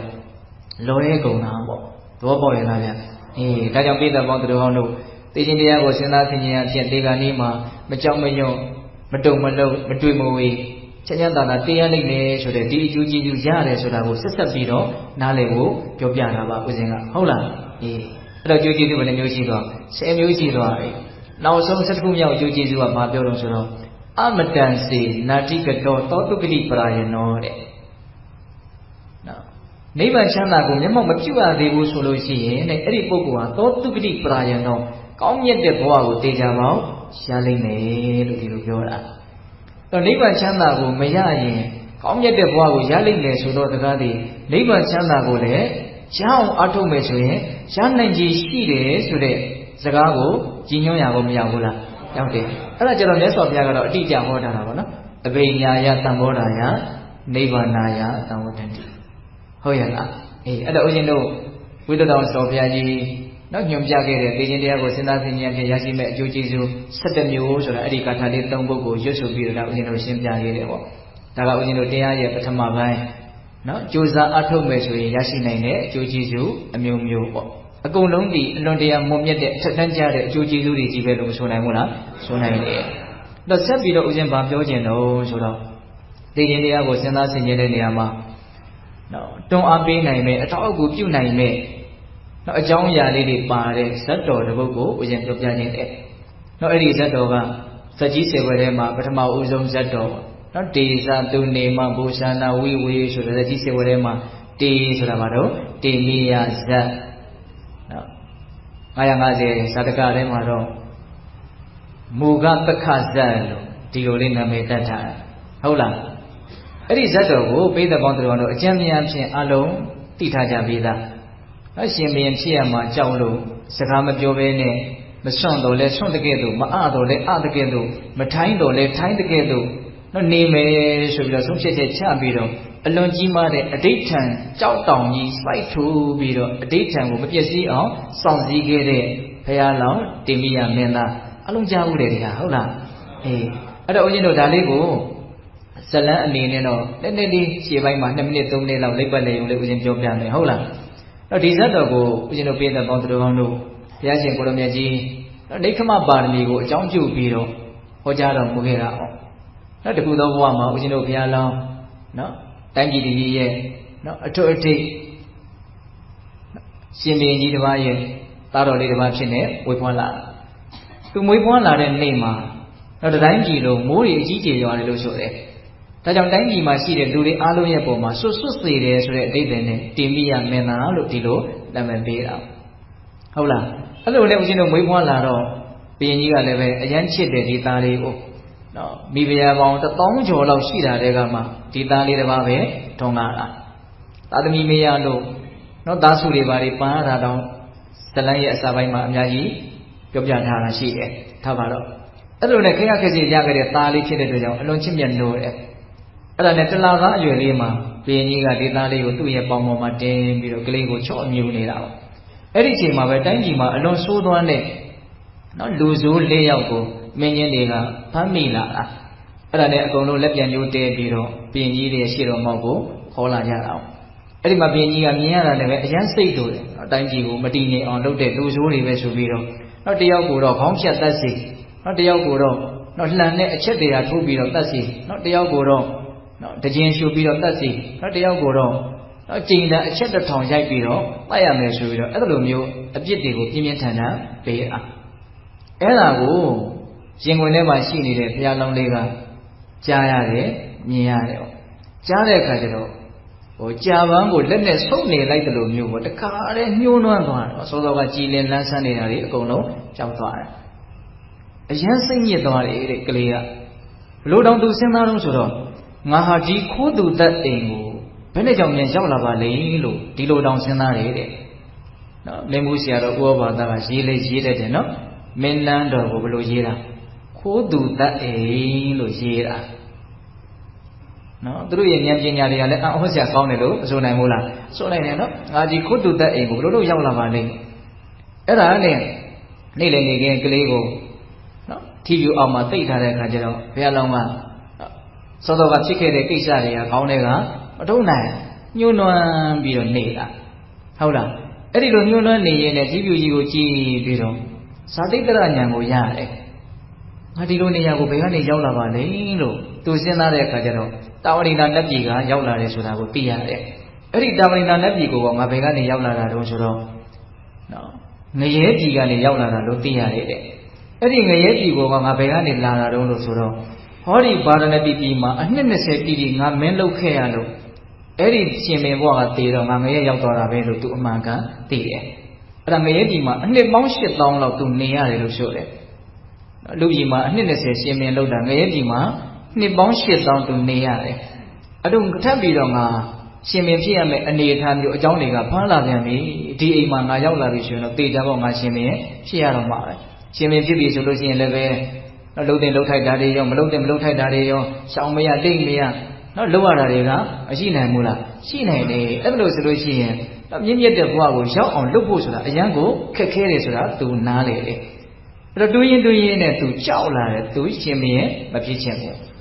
ဒါပေမဲ့အဖြေကလည်းမရှိဘူးရှင်မင်းသားဖြစ်ပြီဆိုတော့ရှင်မင်းကဖြေရတော့မအောင်အဲ့လိုနဲ့သူအဖြေမရတဲ့ခါကျတော့စိတ်ညစ်ပြီးတော့နေတော့လွန်ခဲ့တဲ့ဘဝကမအေးတော်ခဲ့ဘူးတဲ့အဲ့ဒီကြီးချက်ဆောင်နတ်သမီးကနော်စိတ်အာယုန်ထဲမှာပေါ်လာတဲ့သဘောလို့ဆိုနိုင်ပါတယ်စိတ်ချင်းစကားပြောတယ်လို့ဆိုနိုင်ပါတယ်ရှစ်သားဘာဖြစ်လို့မရှင်မလန်းဖြစ်နေတာတော့စိတ်ဒုက္ခရောက်နေတာတော့မေးတဲ့ခါကျတော့ဒီလိုဒီကြောင်းမေးရှင်မေမဖြစ်ချင်ဘူးအဲ့လိုပြောတဲ့အခါကျတော့နတ်သမီးကဘာပြောလို့ဆိုတော့သူပြောတဲ့စကားလေးကမှတ်သားစရာကောင်းပါတယ်သူများမလိုလားတာကိုသာလိုလားအောင်ပြုဖို့ခက်တာပါတဲ့နော်သူများမလိုလားတာကိုသာလိုလားအောင်ပြုဖို့ခက်တာသူများလိုလားတာကိုမလိုလားအောင်ပြုဖို့ဆိုတာဘာမှအခက်ခဲမရှိဘူးလို့ပြောတယ်ဟုတ်လားသင်တကယ်လို့ရှင်မေမလုပ်ချင်ဘူးဆိုလို့ရှိရင်မဆွန့်တော့လဲဆွန့်တကယ်လို့ဆွန့်လဲဆိုတာပိုလီယိုဆွဲတယ်လို့မျိုးမတန်မဆွမ်းတဲ့အနေအထားမျိုးကိုပြောတာထက်ကလေးတွေနားလည်အောင်ပြောရသေးတယ်ဟုတ်လားမဆွန့်တော့လဲဆွန့်တကယ်လို့မတော့လဲတကယ်လို့တယ်ဆိုတာစကားမပြောတတ်တာကိုပြောတာနော်မထိုင်းတော့လဲထိုင်းတကယ်လို့ထိုင်းတယ်ဆိုတာမကြားတာကိုပြောတာ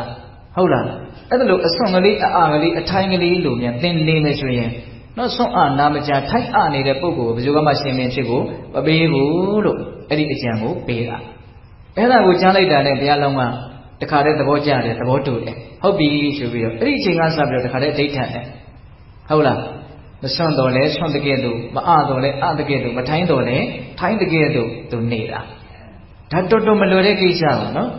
ဒါဦးဇင်းတို့ပါရမီ10ပါးထဲမှာအဋိဋ္ဌံပါရမီယာမှာအဲ့ဒီအကြောင်းအရာလေးတွေကိုဦးဇင်းတို့အကျေပြောထားတာရှိတယ်ဟုတ်လား နော်အလွန်တရာဖြည့်ဆည်းနိုင်ခဲ့တဲ့ကြော်လွှားနိုင်ခဲ့တဲ့နော်စမ်းသပ်မှုတွေကိုသူကြော်လွှားရတာဘာလို့လဲဆိုတော့ဒီမိဘတွေနဲ့မူကြီးမတ်ရတေနာပိတွေကဒီမင်းသားလေးဟာဒီတလောက်လောက်အတွင်းမှာသာလေကြောင်းလဲသွားတာကိုသူတို့သိတယ်မွေးရပါအဆွမ်းအားထိုင်ကလေးမဟုတ်ဘူးလို့သူတို့သိတယ်အကြောင်းတစ်မျိုးမျိုးကြောင့်ဒီကလေးကဒီလိုလုံနေတာလို့သူတို့သိတယ်ဒါကြောင့်ဒီအနေအထားကိုအပြည့်မှန်ပေါအောင်သူတို့ကနည်းမျိုးစုံနဲ့စမ်းတာကလေးလေးဘွားတွေကဆက်ပြီးတော့နှုတ်မတိုက်ဘဲနဲ့ထားတယ်အစာမကျွေးဘဲနဲ့ထားတယ်အမျိုးမျိုးပါပဲအဲ့ဒါ18နှစ်သားတိရောက်အောင်နည်းမျိုးစုံနဲ့စမ်းသပ်တာတချို့စမ်းသပ်တဲ့အခန်းတွေဆိုရင်အရန်ကြောက်စရာကောင်းတယ်ပေါ့နော်ခုစမ်းသပ်တာလေးတစ်ခုဆိုလို့ရှိရင်သူကနော်အစွမ်းအားအထိုင်းလေးလိုလုပ်နေတာဆိုတော့ကျင်ကြီးကျင်ငယ်တွေပါလေသူများကနော်တုတ်တင်ပေးရအောင်အဲ့ဒါကိုသူ့ကို15နှစ်သားလောက်ရောက်တဲ့အခါကျတော့ကျင်ကြီးကျင်ငယ်တုတ်တင်မပေးတော့သူကလည်းပဲမလုံနိုင်တဲ့အနေအထားမျိုးလေးနဲ့နေတာချထားတဲ့နေနေတာလည်းမလုပ်ဘူးခြေလည်းမလုပ်ဘူးဂိုင်နေဖို့ဆိုတာလွယ်မလားလွယ်တော့ကြည့်နေတဲ့အတိုင်းလေးပဲကြောင်တောင်လေးနေတာပေါ့မေးလို့လည်းဘာမှမပြောအဲ့တော့မရှင်ပြင်းကြီးတွေချင်းငယ်တွေအကုန်လုံးဒီအဝတ်စားထဲမှာအကုန်ထွက်ကြဇီဝတုတ်တင်မပေးဘူးအကုန်လုံးနန်းစောပြီးတော့ရင်တရားရောင်းနဲ့ရင်မမရိုင်းနေနဲ့နောက်တော့လောက်တွေပါလေးကြာပြီးတော့အရန်ကိုသူနာကိုဇီဝမကတ်နိုင်တော့ဘူးသူကိုယ်တိုင်လည်းပဲဘင်ပုံမရဲကိုကြာနေတယ်လို့မျိုးပေါ့သူခန္ဓာကိုယ်ကထွက်တဲ့အညစ်အကြေးတွေနဲ့သူ့ဘာဖြစ်နေတော့ဒုက္ခရောက်နေတာဟုတ်လားအဲ့ဒါအညစ်အကြေးတွေနဲ့ဒုက္ခရောက်တာမဟုတ်ဘေးကဘာတွေပါပြောနေကြတယ်ဆိုသင်15နှစ်သားကြီးတောင်ရှိနေပြီသင်ဟာအဆွန်လည်းမဟုတ်ဘူးအာလည်းမဟုတ်ဘူးအထိုင်းလည်းမဟုတ်ဘူးတို့သိတယ်ဟောတခုခုသောအကြောင်းကြောင့်သင်ဟန်ဆောင်နေတယ်ဆိုတာသိတယ်ဒါကြောင့်ကိုယ့်ကိုထပ်ပြီးတော့စွန့်မှလာတင့်ကိုဒီရွယ်ကြီးစီဘယ်သူကလှုပ်ပေးမလဲမရှက်ဘူးလားအစာကြီးဖြင့်လဲနော်စကားအဖြစ်လည်းပဲအမျိုးမျိုးနှိမ့်ဆက်ကြသေးတယ်ဟောသူဘာပဲပြောနေနေငရဲကြတဲ့ဒုက္ခလောက်တော့မဆိုးဘူးဆိုတာလေးတစ်ခုနဲ့သူ့ရဲ့အဋ္ဌံကိုမပြည့်စည်အောင်ထိန်းနေအောင်နော်အဲ့ဒီဇတ်တော်ကြီးတစ်ခုတော့ဦးဇင်းတို့လေ့လာကြည့်တဲ့အခါမှာအဲ့ဒီအချက်ကတော့အလွန်တရာစဉ်းစားစရာမှတ်သားစရာကောင်းတဲ့အချက်ပဲသူအဋ္ဌံဖြတ်မယ်လို့ကြံလိုက်တိုင်း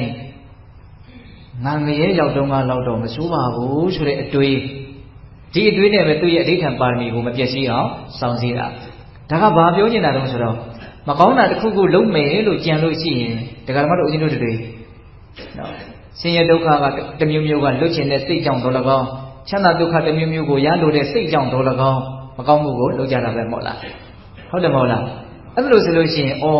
ဆင်းရဲတစ်ခုခုကလွတ်အောင်ဆိုတဲ့အနေနဲ့မကောင်းမှုကိုလုပ်မယ်ဆိုရင်ငရဲကြတော့တော့မဆိုးပါဘူးဆိုတဲ့အတွေးမျိုးကမကောင်းမှုကိုရှောင်ကျဉ်ဖို့အတွက်အများကြီးအထောက်အကူမပြုပေဘူးလားပြုနိုင်တယ်သူအဲ့ဒီအတွေးနဲ့ပဲသူကြုံသွားတာပါဟုတ်လားအဲ့ဒါလိုနဲ့ဦးဇင်းတို့တို့ပြောကြပါစို့သူ19နှစ်သားရောက်ပြီဆိုတော့ဘလို့မှစမ်းသပ်လို့လည်းမရတဲ့အခါကျတော့မင်းကြီးကမူကြီးမရသေနပတိတွေကိုမေးတော့ပါပြောတော့ဆိုတော့ပရောဟိတ်တွေကဒီမင်းသားဟာမင်္ဂလာမရှိတဲ့အမင်္ဂလာကောင်းပဲဒါကြောင့်သူဆက်ပြီးတော့ရှိနေမယ်ဆိုရင်မင်းကြီးတော်၎င်းမိဖုရားကြီးတော်၎င်းတိုင်းပြည်တော်၎င်းပျက်စီးနိုင်တယ်ဒါကြောင့်ဒီမင်းသားကိုနော်အရှင်လက်လက်မြည်မြုပ်ပြီးတော့တတ်တဲ့နေဆိုပြီးတော့ဒီလိုမျိုးလျှောက်တင်ကြတာအဲ့ဒါနဲ့သူ့ကိုမြည်မြုပ်ပြီးတော့တတ်ဖို့စီရင်ကြတာမင်္ဂလာမရှိတဲ့ယထာဘောမှာတင်ပြီးတော့မင်္ဂလာမရှိတဲ့တခါဘောက်ကနေထုတ်ပြီးတော့နော်သူ့ကိုရှင်လက်လက်မြည်မြုပ်တတ်ရမယ်ဆိုပြီးတော့ဒီလိုမျိုးအမိန့်ပေးတာအဲ့ဒါပေးတဲ့တို့အလုံးသိပါတယ်ဟိုရောက်တဲ့အခါကျတော့သူ့ရဲ့ရည်မှန်းချက်ကမြုပ်ပြင်ပဲရောက်သွားရေးပဲမြုပ်ပြင်ပဲတော့ရောက်ပြီဆိုတာနဲ့သူ့ရည်မှန်းချက်ကကြည်သွားပြီသူ့ကိုနှင်ထုတ်ထားတဲ့ပုဂ္ဂိုလ်ကိုသူပြန်ပြီးတော့လာပြီးတော့ရှင်မင်းလုပ်เสียအကြောင်းမရှိဘူးပေါ့အဲ့ဒါနဲ့အဲ့ဒီမြုပ်ပြင်ပဲရောက်ပြီဆိုတော့သူ့ဆန္ဒပြည့်တာပေါ့လေအဲ့ဒီမှာပဲသူ့နန္ဒယထာလေးကိုအမျိုးမျိုးတရားဟောပြီးတော့သူယတိဝတ်တယ်ဆိုကြပါစို့ဟုတ်လားအဲ့ဒီလိုယတိဝတ်သွားပြီးတော့သူ့နန္ဒယထာလေးကလည်းအယံအံ့ဩတာပေါ့နော်အဲ့ဒါနဲ့ဒီလောက်တောင်ကြီးကျယ်မြင့်မြတ်တဲ့ပုဂ္ဂိုလ်ရဲ့ဓမ္မမှာငါလည်းပဲယတိဝတ်မယ်ဆိုတော့ဘုရားလောင်းကဒီလိုတောက်ချောက်လုံးလို့မဖြစ်သေးဘူးနော်တင်မှာပြန်မလာဘူးဆိုလို့ချင်းဘယ်မြန်ပျောက်သွားတယ်မသိဘူးတမျိုးမျိုးတွေးနေရမှာဒါကြောင့်မေတော်ခမဲတော်တွေကိုပြန်ပြီးတော့အကြောင်းကြားကြည့်ကုန်လို့ပြန်ပြီးတော့လွှတ်ရတာအဲ့ဒါနဲ့သူ့နန္ဒယထာတဲ့ရဲ့အကြောင်းကြားမှုကြောင့်ခမဲတော်တွေမေတော်တွေတိုင်းပြည်တစ်ခုလုံးကသိတယ်လို့ဆိုကြပါစို့အဲ့ဒီတော့မှပဲဦးဇင်းတို့မေတော်ခမဲတော်တို့ကဘုရားလောင်းစီကိုနော်ရှိတဲ့နေရာတောကိုသွားပြီးတော့ချင်းကပ်ကြတာအဲ့ဒီအချိန်မှာဦးဇင်းတို့ဘုရားလောင်းနဲ့သူ့ရဲ့ခမဲတော်မင်းကြီးတို့နော်အချီချပြောကြတဲ့စကားတွေပေါ့အဲ့ဒါတွေကိုဦးဇင်းတို့ကအဓိကပြောနေတာပါအဲ့ဒီထဲမှာဒီဘဝရဲ့အပေါ်မှာဒီအရှင်ယတိတိဘလောက်ထိအမြင်ရှင်းထားသလဲဆိုတာကိုအများကြီးပေါ်လွင်ထင်ရှားစေတော့သူပြောတဲ့စကားတွေကဟုတ်လားဘ ဒါကြောင့်အဲ့ဒါလေးတွေကိုဦးဇင်းတို့အသေးစိတ်ကလေးနော်ဘေးတကောင်တော်ကောင်းတို့ကိုမှတ်သားကြည့်စေချင်တာဟုတ်ရဲ့လားအဲ့ဒါနဲ့ဦးဇင်းတို့ပြောကြပါစို့ရှင်ရတိယဓမ္မကိုတုဏ္ဏတာယထာတဲ့ရဲ့လက်ညှိုးမှုနဲ့အမေတော်တွေခမဲတော်တွေအကုန်လုံးရောက်လာကြတယ်ပေါ့အဲ့လိုရောက်လာတဲ့အခါကျတော့ဘုရားလုံးကသူကအိမ်ရှင်ဖြစ်နေတာဆိုဧခံရတာပေါ့အလုံးသူရှိမှထိုင်ရတယ်အဲ့ထိုင်တဲ့အခါကျတော့နော်ကျမကြီးကောင်းရလားဘာလားအလပတန်လပအနေငယ်နှုတ်ဆက်စကားပြောပြီးတော့ရောက်လာတဲ့ဧည့်တွေကိုဘာလုပ်လဲဆိုတော့စားစရာတည်တာပေါ့ဘုရားလုံးကဘာတည်တော့ဆိုတော့သူစားတဲ့ကံပြင်းရွက်ပြုတ်နော်စီမပါစားမပါနော်ကံပြင်းရွက်တွေကိုပြုတ်ထားတာအဲ့ဒါကိုတည်တဲ့အခါကျတော့ဘုရင်ကြီးကတို့ကဒါမျိုးမစားဘူးနော်တလေတလင်းဟင်းဒါမျိုးတွေစားတာဒါကိုချစ်တဲ့အတွက်ကြောင့်အဲ့လိုပြောတာပေါ့ပြောပြီးတော့သူ့ရဲ့လက်ပေါ်မှာတင်ပြီးတော့မိဖုရားကြီးရဲ့လက်ထဲကိုလည်းထည့်ဒီမှာရှိတဲ့လူတွေရဲ့လက်ထဲကိုလည်းနည်းနည်းစီကြည့်ပါဦးဒါငါသားစားတဲ့အစားအစာတဲ့အစားအစာကအလွန်ကြမ်းတမ်းတယ်နော်အရွက်ပြုတ်ကြီးစီမပါစားမပါအဲ့ဒါကိုကြည့်ပြီးတော့ဘုရင်ကြီးကသူ့ရဲ့သားရဲ့မျက်နှာကိုလည်းကြည့်ပြီးတော့ဗာမေးတယ်ဆိုတော့နေပါဦးတဲ့တောထဲမှာတယောက်တည်းနေပြီးတော့ဒီလိုအစာချမ်းတွေကိုစားပြီးတော့တဲ့ရဲ့မျက်နှာကိုကြည့်ရတော့လည်းပဲအလွန်ကြည်လင်လန်းဆန်းနေပါလားတဲ့အဲ့ဒါဘာကြောင့်လဲလို့မေးတာစားတဲ့အစားအစာနဲ့နော်ဟိုမှာကြည်လင်လန်းဆန်းနေတဲ့အနေအထားနဲ့ကိုဘလို့မှရှင်းသက်လို့မရတဲ့အနေအထားမျိုးဖြစ်နေလို့ဘုရင်ကြီးကမေးတာမေးတဲ့အခါကျတော့ဘုရားတော်ကဘာဖြေတော့ဆိုတော့မင်းကြီးတဲ့အဲ့ဒါလိုတောထဲမှာမြက်ခင်းလေးပေါ်မှာငါတယောက်တည်းနေရလို့ကိုပဲငါရဲ့မျက်နှာကကြည်လင်းနေတာတဲ့နော်အများနဲ့နေရရင်စိတ်ညစ်သွားစရာအကြောင်းတွေအများကြီးမရှိနိုင်ဘူးလားရှိနိုင်တာပေါ့ပြီးတော့မြို့မှာနေတယ်လို့နန်းတော်မှာနေတယ်လို့အဆောင်နေအကျက်တွေနဲ့နော်ကြက်ကြက်တဲတဲမနေရဘဲနဲ့ဒါလို့တယောက်တည်းတောထဲမှာနေရလို့ကိုငါရဲ့မျက်နှာကကြည်လင်းနေတာအဲ့ဒီမှာသူဆက်ပြီးတော့ပြောတာလေးကအယမှတ်သားစရာကောင်းတယ်နော်အတိတနာနုသောစာမိနဗ္ဗဇပ္ပါမိအနာဂတံပိစုပ္ပန္နေနယာပေမိတေနဝန္နောပတိတတိတဲ့သူဂါထာလေးရွတ်တယ်တော်တော်ကောင်းပါလေဘာပြောလဲဆိုတော့အတိတနာနုသောစာမိနဗ္ဗဇပ္ပါမိအနာဂတံငါဖြစ်ခဲ့ပြီးသားအတိတ်ကာလကအနေထားတွေနဲ့ပတ်သက်ပြီးတော့ငါစိတ်ထဲမှာဘာမှပူပန်ကြောက်ကြတောင့်တတာတွေမရှိဘူးတဲ့နော်ပြီးခဲ့တာတွေနဲ့ပတ်သက်ပြီးတော့သူ့စိတ်ထဲမှာဘာအနှောင်ဖွဲ့မှဖုအထစ်မှအပူအလောင်ဘာမှမရှိဘူးပြီးခဲ့တာဟာမရှိတော့ဘူးလို့သူအမြင်ရှင်းထားပေးတာနော်အတိတနာလူသောစာမိနဗ္ဗဇပ္ပါမိအနာဂတံအနာဂတ်မဖြစ်သေးတာတွေနဲ့ပတ်သက်ပြီးတော့လည်းငါဘာမှပူပန်ကြောက်ကြတောင့်တနေတာတွေမရှိဘူးတဲ့အနာဂတ်ကိုလည်းမလုပ်ထားနိုင်တော့ရှင်းထားနိုင်တယ်နော်ဒါကဒကာဓမ္မတို့ဦးဇင်းတို့အတွက်အယံမှတ်သားစရာကောင်းတဲ့နည်းလမ်းတစ်ခုပေါ့နော်စိတ်ညစ်ကြတယ်စိတ်ဆင်းရဲကြတယ်စိတ်ပူလောင်ကြတယ်ဆိုတာအတိတ်တော့မဟုတ်အနာဂတ်နဲ့တမျိုးမျိုးကိုတွေးမိရာကနေဖြစ်သွားတယ်ဆိုတာမထင်ရှားဘူးလားနော်ဒါကြောင့်သူကအတိတ်အနာဂတ်ကိုကောင်းကောင်းရှင်းထုတ်ထားနိုင်တယ်ပြီးတော့ဗာပြောတော့သူကပစ္စုပ္ပန္နေနယာပိမိတဲ့ဒီစကားကတော့အလုံးမမှတ်စရာကောင်းလောလောဆယ်ဖြစ်နေတာလေးနဲ့ငါမျှတတယ်တဲ့ဟောအခုလောလောဆယ်ဖြစ်နေတာလေးနဲ့ဗါလဲတော့မျှတတယ်တဲ့မျှတတယ်ဆိုတဲ့စကားလုံးလေးကဘလောက်မျက်နှိုးစရာကောင်းနော်ယာပိမိမျှတတယ်မျှတတယ်ဆိုတာတနည်းပြောမယ်ဆိုရင်ဘယ်လိုပြောလဲအဆင်ပြေတယ်လို့ပြောတာအခုလောလောဆယ်ဖြစ်နေတာဗါလဲတော့အဆင်ပြေတယ်တဲ့စိတ်တိုင်းမကြတာမရှိဘူး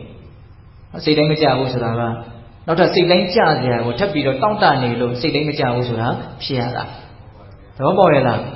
စိတ်တိုင်းမကြဘူးဆိုတာလည်းငါမကြတာမဟုတ်ဘူးနော်ဘာလေးဖြစ်လာမှစိတ်တိုင်းကြမှာအဲ့ဒီဟာလေးကဖြစ်မလာဘူးဆိုစိတ်တိုင်းကမကြတော့စိတ်တိုင်းမကြတာရဲ့နောက်ွယ်မှာနဲ့နဲ့ဆိုင်ဆိုင်ဘာရှိနေတော့လောဘရှိနေတယ်ဟုတ်လားခုသူကဗါတဲ့တော့ပစ္စုပ္ပန္နေနယာပိမိတဲ့အခုဘာပဲဖြစ်နေတယ်အဲ့ဒီဖြစ်နေတာနဲ့သူကမျှတတယ်ဆင်ပြေတယ်တဲ့ဒါကြောင့်တေနဝန္နောပတိတိငါရဲ့ရုပ်ဆင်းအင်္ဂါကကြည်လင်တန်ရှင်းနေတာအတိတ်ကိုလည်းရှင်းထုတ်ထားနိုင်တယ်အနာဂတ်ကိုလည်းရှင်းထုတ်ထားနိုင်တယ်ပစ္စုပ္ပန်အခုဖြစ်နေတာကိုလည်းမျှတနေတယ်ဆိုတော့သူ့မှာဘာမှစိတ်ညစ်စရာစိတ်ပူစရာမရှိဘူးဒါကိုသူပြောတာနော်နောက်သူဘာဆက်ပြီးတော့ဂါထာကျွတ်တုံဆိုတော့အနာဂတပဇ္ဇပါမိအတိတတ္တလူသောစနာဧဒေနာဘာလတုတ်တန်တိနှလုံးဝဟရိတောလူတော်တဲ့ဟောဒီလောကကြီးမှာအသိဉာဏ်မရှိတဲ့မိုက်မဲတဲ့ပုဂ္ဂိုလ်တွေဟာဖြစ်ခဲ့ပြီးသားအတိတ်ကာလနဲ့ပတ်သက်ပြီးတော့သူတို့အလွန်ပူပန်ကြောက်ကြတောင့်တမှုတွေများတယ်တဲ့ဘာမှမရှိတော့တာကြီးနဲ့ပတ်သက်ပြီးတော့သူတို့အလွန်ရှုပ်ထွေးကြတယ်ဟောနော်မဖြစ်သေးတာတွေနဲ့ပတ်သက်ပြီးတော့လည်းသူတို့မှာကြောက်ကြမှုတောင့်တမှုပူပန်မှုတွေအလွန်များတယ်တဲ့အတိတ်နဲ့အနာဂတ်ကိုကောင်းကောင်းနားမလည်ဘူးဟ မရှိတော့တာကြီးနဲ့ပတ်သက်ပြီးတော့ရှုပ်ထွေးနေတယ်မရောက်သေးတာနဲ့ပတ်သက်ပြီးတော့ကြိုးပြီးတော့အလုရှုပ်နေတယ်ဟုတ်လားအဲ့ဒါကြောင့်မို့လို့တဲ့အေတေနဘာလာတုတ်တန်ဒီအဲ့ဒီမိုက်မဲတဲ့ပုံကိုယ်တွေဟာနှလုံးဝဟရိတော်လူတော်တဲ့နော်ကျူယိုကျူပင်လေးတွေမြက်ပင်လေးတွေကိုနှုတ်ဖြတ်ပြလိုက်တယ်ဆိုရင်ခဏနေမဖြစ်တော့ညှို့သွားအောင်ဟုတ်တယ်မဟုတ်လားမြက်ပင်လေးတွေကျူပင်လေးတွေနှုတ်ပလိုက်မယ်ဆိုရင်ပြီးရင်မဖြစ်တော့ညှို့သွားအဲ့လိုညှို့ပဲကျူပင်လေးတွေမြက်ပင်လေးတွေရိတ်ဖြတ်နှုတ်ဖြတ်ထားသလိုမျိုးအဲ့ဒီမိုက်မဲတဲ့ပုံကိုယ်တွေရဲ့မျက်နှာနေပုံထိုင်ပုံနဲ့မဖြစ်လို့ဆိုညှိုးငိမ့်နေတယ်ဟုတ်ဒါသူပြောတာနော်အေးအဲ့လိုပြောတဲ့အခါကျတော့ဘင်းကြီးကသူ့ရဲ့သားကိုဘာပြောလို့ဆိုတော့ချက်သားတဲ့မင်းတိုင်းပြည်ကိုပြန်လိုက်ခဲ့ပါမင်းမြောက်တစားငါးပါးတောင်ယူလာတာနော်သူ့ရဲ့စိတ်ကိုကနော်အင်မတန်ကြီးကျယ်တဲ့ဒီထီနန်းစီးတယ်အလွန်ကြီးကျယ်တဲ့တိုင်းပြည်ကြီးပါနော်အဲ့ဒါတွေအကုန်လုံးကိုချက်သားကိုပေးပါဒါကြောင့်မင်းတိုးထွက်ပြီးတော့ရတိဝတ်ချင်တယ်ဆိုရင်လည်းအသက်ကြီးမှပဲဝတ်ပါတဲ့အခုမင်းငယ်ပါသေးတယ်တော်ထဲမှာဘာလို့မှလဲတဲ့တယောက်တည်းအဲ့လိုပြောတာဒါကြောင့်အဖေနဲ့ပြန်ပြီးတော့လိုက်ခဲ့ပါထီနန်းစီးတဲ့ကိုခံစားပြီးတော့သားတွေသမီးတွေထီနန်းရဲ့အရိုက်အရာတွေကိုရပြီဆိုတော့မှမင်းတို့အေးအေးဆေးဆေးရဟန်းပြုခြင်းနဲ့ပြုပါအခုတော့ငယ်ပါသေးတယ်တော်ထဲမှာဘာလို့မှလဲအဲ့လိုပြန်ခေါ်တဲ့စကားတွေထဲမှာငယ်ပါသေးတယ်ဆိုတဲ့စကားကတစ်ခါတလေနဲ့ပါတော့အဲ့ဒါကြောင့်မလို့ဘုရားလောင်းကဘာပြန်ပြောလို့ဆိုတော့မင်းကြီးတဲ့ငယ်သေးတယ်ယဟန်မပြုနဲ့ဆိုတဲ့စကားအဓိပ္ပာယ်မရှိဘူးညက်သောအကျင့်ကိုကျင့်တယ်ဆိုတာငယ်တုန်းမှာပဲကျင့်ရတာတဲ့ငယ်တုန်းမှာကျင့်မှထိထိရောက်ရောက်ကျင့်သုံးနိုင်တာဒါကြောင့်ဘုရားယန္တာအရိယာသူတော်ကောင်းကြီးတွေကငယ်တုန်းမှာအကျင့်မြတ်ကျင့်တဲ့သူကိုအလွန်ချီးမွမ်းနေတဲ့ဒါကြောင့်ငါလည်းပဲငယ်တုန်းမှာပဲဒီအကျင့်မြတ်ကိုကျင့်သုံးခြင်းနဲ့ထိနှန်းစည်းစိမ်ဖြင့်ငါအလိုမရှိဘူးလို့အဲ့လိုပြောတာအဲ့လိုဆက်ပြောပြီးတော့အဖေကငယ်သေးလို့သူ့ကိုပြန်ခေါ်တာ18နှစ်သားပဲရှိသေးတာ။အဖေတယောက်ရဲ့နေရာကနေနေကြည့်မယ်ဆိုရင်လည်းပဲဒီအမြင်လေးသူမှမရှိသေးပဲ။နော်သူသားနုနုထွတ်ထွတ်လေးထိနှန်းစည်းစိမ်အုပ်ချုပ်ပြီးတော့တင်းအောင်တင်းနေနေတာကိုပဲသူကလည်းမြင်ကျင်မှာပေါ့။အဲ့ဒါနဲ့အဲ့လိုမျိုးဖြစ်နေတော့ဒီငယ်တယ်ဆိုတာကိုပဲဘုရားလောင်းကသူ့ရဲ့ဖခင်တို့ကြီးရဲ့အမြင်ရှင်းအောင်သူအများကြီးရှင်းပြတယ်။မင်းကြီးတဲ့ငယ်သေးတယ်ဆိုပြီးတော့မသေးဘူးလို့လည်းအမမခံနိုင်ဘူးတဲ့ဒါအမှန်တရားပဲနော်ဟောဒီလောကကြီးမှာအလွန်နုနေတဲ့မြက်ပင်လေးတွေတစ်ပင်လေးတွေကိုနှုတ်ဖြတ်ပစ်လိုက်တယ်လို့မျိုးနော်အဖေအမေလို့တီတီတာတာပြောတဲ့ခါသာဆိုတဲ့ခါသာအလွန်ချစ်စရာကောင်းတဲ့ကလေးငယ်လေးတွေကိုသင်မင်းကဆွဲနှုတ်သွားတာကိုငါကြိမ်ဖန်များစွာမြင်ဘူးတယ်တဲ့စဉ်းစားကြည့်နော်ငယ်ငယ်လေးနဲ့နုနုနယ်နယ်လေးချစ်စရာကောင်းတဲ့အရွယ်လေးတွေတည်သွားကြတယ်အများကြီးရှိဘူးလားရှိတာပေါ့နော်ဦးဇင်းတို့တောင်မှဟိုတလောကနော်ဦးဇင်းတူရဲ့သမီးလေးပေါ့နော်နော်အရင်နှစ်ကရင်ကျေးလိမ်မှာလုပ်ပြီးတော့ပထမစုတွေပါတယ်ရနော်တဒန်းမှာ6နှစ်သမီးလေးပါတယ်တော်လာရည်လားလို့အောင်မေးနေနောက်၄-၅လလောက်နေတော့တွေးလွန်တုပ်ကွေးဖြစ်ပြီးတော့ဆုံးသွားရှာနော်မအေရောဖေရောအယူတစ်ပိုင်းကိုဖြစ်ဒုက္ခတွေအကြီးကျယ်ရောက်ကြတော့ဟုတ်လားဒါပဲကိုယ်နဲ့နီးစပ်ရမှာလူတိုင်းမှာဒီအတွေ့အကြုံဆိုတာမရှိဘူးလားရှိတာဒါကြောင့်ဘုရားလောင်းမှာနော်တစ်ပင်နှုတ်လေးတွေကိုဆွဲနှုတ်လိုက်တယ်လို့မျိုးနောက်ကလေးငယ်လေးတွေကိုတင်မင်းကဆွဲနှုတ်သွားတာကိုငါတွေ့ရဖို့တဲ့ဒါကြောင့်ငယ်တုန်းမှာမသေးနိုင်ဘူးဆိုတဲ့နော်ထင်မြင်ချက်နဲ့အသက်ရဲ့အပေါ်မှာအကျွမ်းတဝင်မဆက်ဆံတဲ့ဘူးတဲ့ဟောအဲ့ဒီစကားကိုတော့ဦးဇင်းကနည်းနည်းလေးစစ်စစ်ပေါက်ပေါက်ပြောကြည့်ခြင်းတယ်ဟောနော်ငါငယ်သေးတယ်မသေးနိုင်ဘူးဆိုတဲ့မသေးနိုင်သေးဘူးဆိုတဲ့အတွေးနဲ့အသက်ရဲ့အပေါ်မှာအကျွမ်းတဝင်မလုံးတင်ဘူးတဲ့အကျွမ်းဝင်တယ်ဆိုတာဘာပြောတာလဲအကျွမ်းဝင်တယ်ဆိုတာယဉ်နေတယ်စိတ်ချတယ်ယုံကြည်တယ်ဒီအိဗယ်တွေတက်ဝင်မနေဘူးလားအရင်အကျွမ်းဝင်နေတယ်ဆိုရင်ငါဘောဘာမှအကောက်ကြံမှာမဟုတ်ပါဘူးငါ့ကိုဘာမှမဟုတ်တာလုပ်မှာမဟုတ်ပါဘူးတနည်းအားဖြင့်ငါ့ဘောသစ္စာဖောက်မှာမဟုတ်ပါဘူးနော်ကိုမိသားစုကိုအများကြီးအကျွမ်းဝင်ထားတာတွေမရှိဘူးလားရှိတယ်အကျွမ်းဝင်တော့ဘာဖြစ်တော့စိတ်ချတယ်ပေါ့နော်ဘာမှငါ့ဘောမဟုတ်တာတော့လုပ်မှာမဟုတ်အဲ့တော့အသက်အပေါ်မှာအကျွမ်းမဝင်သင့်ဘူးဆိုတာဦးဇင်းနားလေတော့ပြောရမယ်ဆိုရင်တော့အသက်ရဲ့အပေါ်မှာစိတ်ချမထားသင့်ဘူးမသေးနိုင်သေးဘူးဆိုတဲ့သဘောမျိုးကြီးနဲ့သူ့ကိုအများကြီးယုံစားပြီးတော့အကျွမ်းတဝင်ကြီးရှိမနေသင့်ဘူးဒါကမှလို့ဦးဇင်းတို့ကအသက်ရဲ့အပေါ်မှာအထူးသဖြင့်ငယ်သေးတယ်ဆိုလို့ရှိရင်စိတ်ချထားတာတွေအများကြီးရှိဘူးလားဒီချိန်ကတော့ဒီရွယ်ကတော့မသေးနိုင်ဘူးတချို့ဆိုရင်ခိုင်ခိုင်မာမာကိုစိတ်ချထားတာဒါတည်တဲ့အချိန်တည်တဲ့အရွယ်အော်ဘူးဆိုပြီးတော့ကိုခိုင်ခိုင်မာမာစိတ်ချတာဒီလိုစိတ်ချထားတဲ့ဂျားတဲ့ကပဲငယ်ရွယ်တဲ့လူတွေတချို့ဘာဖြစ်သွားရတော့ပြေးသွားကြတာပါပဲအကြောင်းမျိုးမျိုးကြောင့်ဟုတ်တယ်မဟုတ်လားကိုကစိတ်ချထားပြီမလို့ तू ကယုံစားလို့ရတဲ့အရာတခုဟုတ်သလားမ ဘူးအချိန်ကြီးထားပြီးတော့ဖြစ်ချင်တာဖြစ်နိုင်တဲ့အနေအထားပဲနောက်စိတ်မချရတဲ့အနေအထားဖြစ်ချင်တယ်လို့ဖြစ်နိုင်တဲ့အနေအထားအဲ့တော့ဘယ်ဟာကမှန်လဲလို့မေးရင်အဲ့ဒါကမမှန်ဘူးလားနော်စိတ်ချထားတဲ့အကျွမ်းတဝင်လုံနေတဲ့ကိုယ်ကမဖြစ်နေတော့မှားနေတာစိတ်မချရတဲ့အရာကြီးကိုစိတ်ချထားတယ်အကျွမ်းမဝင်တဲ့အရာကြီးကိုအကျွမ်းဝင်ထားတယ်မယုံကြည်တဲ့အရာကြီးကိုယုံကြည်ထားတယ်ဒါကိုသူပြောတာအရန်သဘောကျတယ်ဦးဇင်ကဟုတ်လားငယ်သေးတယ်ဆိုပြီးတော့မသိဘူးဆိုပြီးတော့များကိုယ့်ရဲ့အသက်ကိုများအကျွမ်းတဝင်လုံးမထားသင့်ဘူးတဲ့သူကအချိန်မီပေါက်လဲပေါက်ပြန်ဖြစ်နိုင်တယ်ဖြစ်ချင်တယ်လို့ထပ်ပြီးတော့ဖြစ်လိုက်နိုင်တယ်ဘာမှမယုံကြည်ရဘူးစိတ်မချဘူးဒါကိုပြောတာဟုတ်ရလားအေးအဲ့လိုပြောပြီးတော့ဗာဆက်ပြီးတော့ပြောတော့ဆိုတော့မင်းကြီးတဲ့လူဘဝမှာရှင်းသန်းနေရတယ်ဆိုတာတဖြည်းဖြည်းနဲ့နော်နေရမယ့်အခြေအနေကနည်းနည်းလိုက်လာတယ်နေရမယ့်အခြေအနေကနည်းနည်းလိုက်လာတယ်ဒါဘလို့မှဒကာမတို့အရင်ကမငင်းနိုင်တဲ့အမှန်တရားတစ်ခုပဲနော်ဘာနဲ့တူလဲဆိုလို့ရှိရင်နှွေကမှာရေခမ်းတဲ့ကံတွေကငါးတွေနဲ့တူတယ်တဲ့ရေနှင်းငါးဆိုတဲ့စကားလုံးလေးကိုအဲ့ဒါဘုရားလောင်းစပြီးတော့သုံးတာပဲနော်ဒကာမတို့အရင်တို့ခိုးရမယ်ဒုက္ခရောက်ကြတဲ့ပုံကိုယ်လေးနဲ့ပတ်သက်လာရင်ဩရေနှင်းငါးသုံးရတာမရှိဘူးလားအဲ့တကယ်ကတတ္တဝါတိုင်းဟာရေနှင်းငါးပဲအဓိပ္ပာယ်ကမှလည်းတဖြည်းဖြည်းနဲ့နေကလည်းပူလာတယ်မိုးကလည်းအဆက်ပြတ်သွားပြီဟုတ်လားနောက်မိုးမလာခင်မှာဒီကံရေကဒီနေဘူးနဲ့ကတော့ဆက်ပြည့်တဲ့အကြောင်းမရှိဘူးအဲ့တော့တဖြည်းဖြည်းနဲ့ခါရမယ်ပေါ့ခါပြီဆိုလို့ရှိရင်ဒီငါးလေးတွေကိုပြိုင်နေကြည့်တယ်လည်းလာထိုးကြမယ်ခောက်ကြမယ်နော်ရတုသားငယ်လေးတွေကလည်းလာပြီးတော့ဖမ်းကြမယ်စီးကြမယ်သူတို့ရဲ့ဘဝကနောက်ဆုံးဘယ်လိုမှဖမ်းမသွားဘူးဆိုအောင်တောင်မှရေခမ်းတာနဲ့မဖြစ်အောင်တရားမှပြည့်စည်ရမှာတတ္တဝါတွေရဲ့ဘဝဆိုတာရေနေငါနဲ့တူတယ်လို့ဒီလိုမျိုးပြောတယ်အဲ့လိုပြောပြီးတော့မင်းကြီးတဲ့အမြဲမပြတ်နှိမ့်ဆက်နေတယ်အမြဲမပြတ်ချမ်းရမ်းနေတယ်အလကားကုန်ခန်းပြီးတော့သွားနေတာလည်းမဟုတ်ဘူးလို့နော်ဗဟိလိဆန်တဲ့ဒီစကားလေးသုံးခုကိုဘုရားလောင်းကအမိန့်ရှိတယ်အဲ့လိုအမိန့်ရှိလိုက်တဲ့ခါကျတော့ဘုရင်ကြီးကဒီစကားကိုကောင်းကောင်းနားမလဲအမြဲမပြတ်နှိမ့်ဆက်တယ်ဆိုတာဘာကိုပြောတာလို့ချမ်းရမ်းနေတယ်ဆိုတာဘာကိုပြောတာလို့နော်အလကားအချီးနှီးမဟုတ်မူရဲ့ကုန်ခန်းသွားနေတယ်ဆိုတာဘာကိုပြောတာလို့မေးတဲ့အခါကျတော့မင်းကြီးတဲ့အမြဲမပြတ်နှိမ့်ဆက်နေတယ်ဆိုတာသိခြင်းတရားကိုပြောတာတဲ့လောကကြီးတစ်ခုလုံးကိုခြုံပြီးတော့ကြည့်မယ်ဆိုရင်အမြဲတမ်းနှိမ့်ဆက်နေတာကဒီသိခြင်းတရား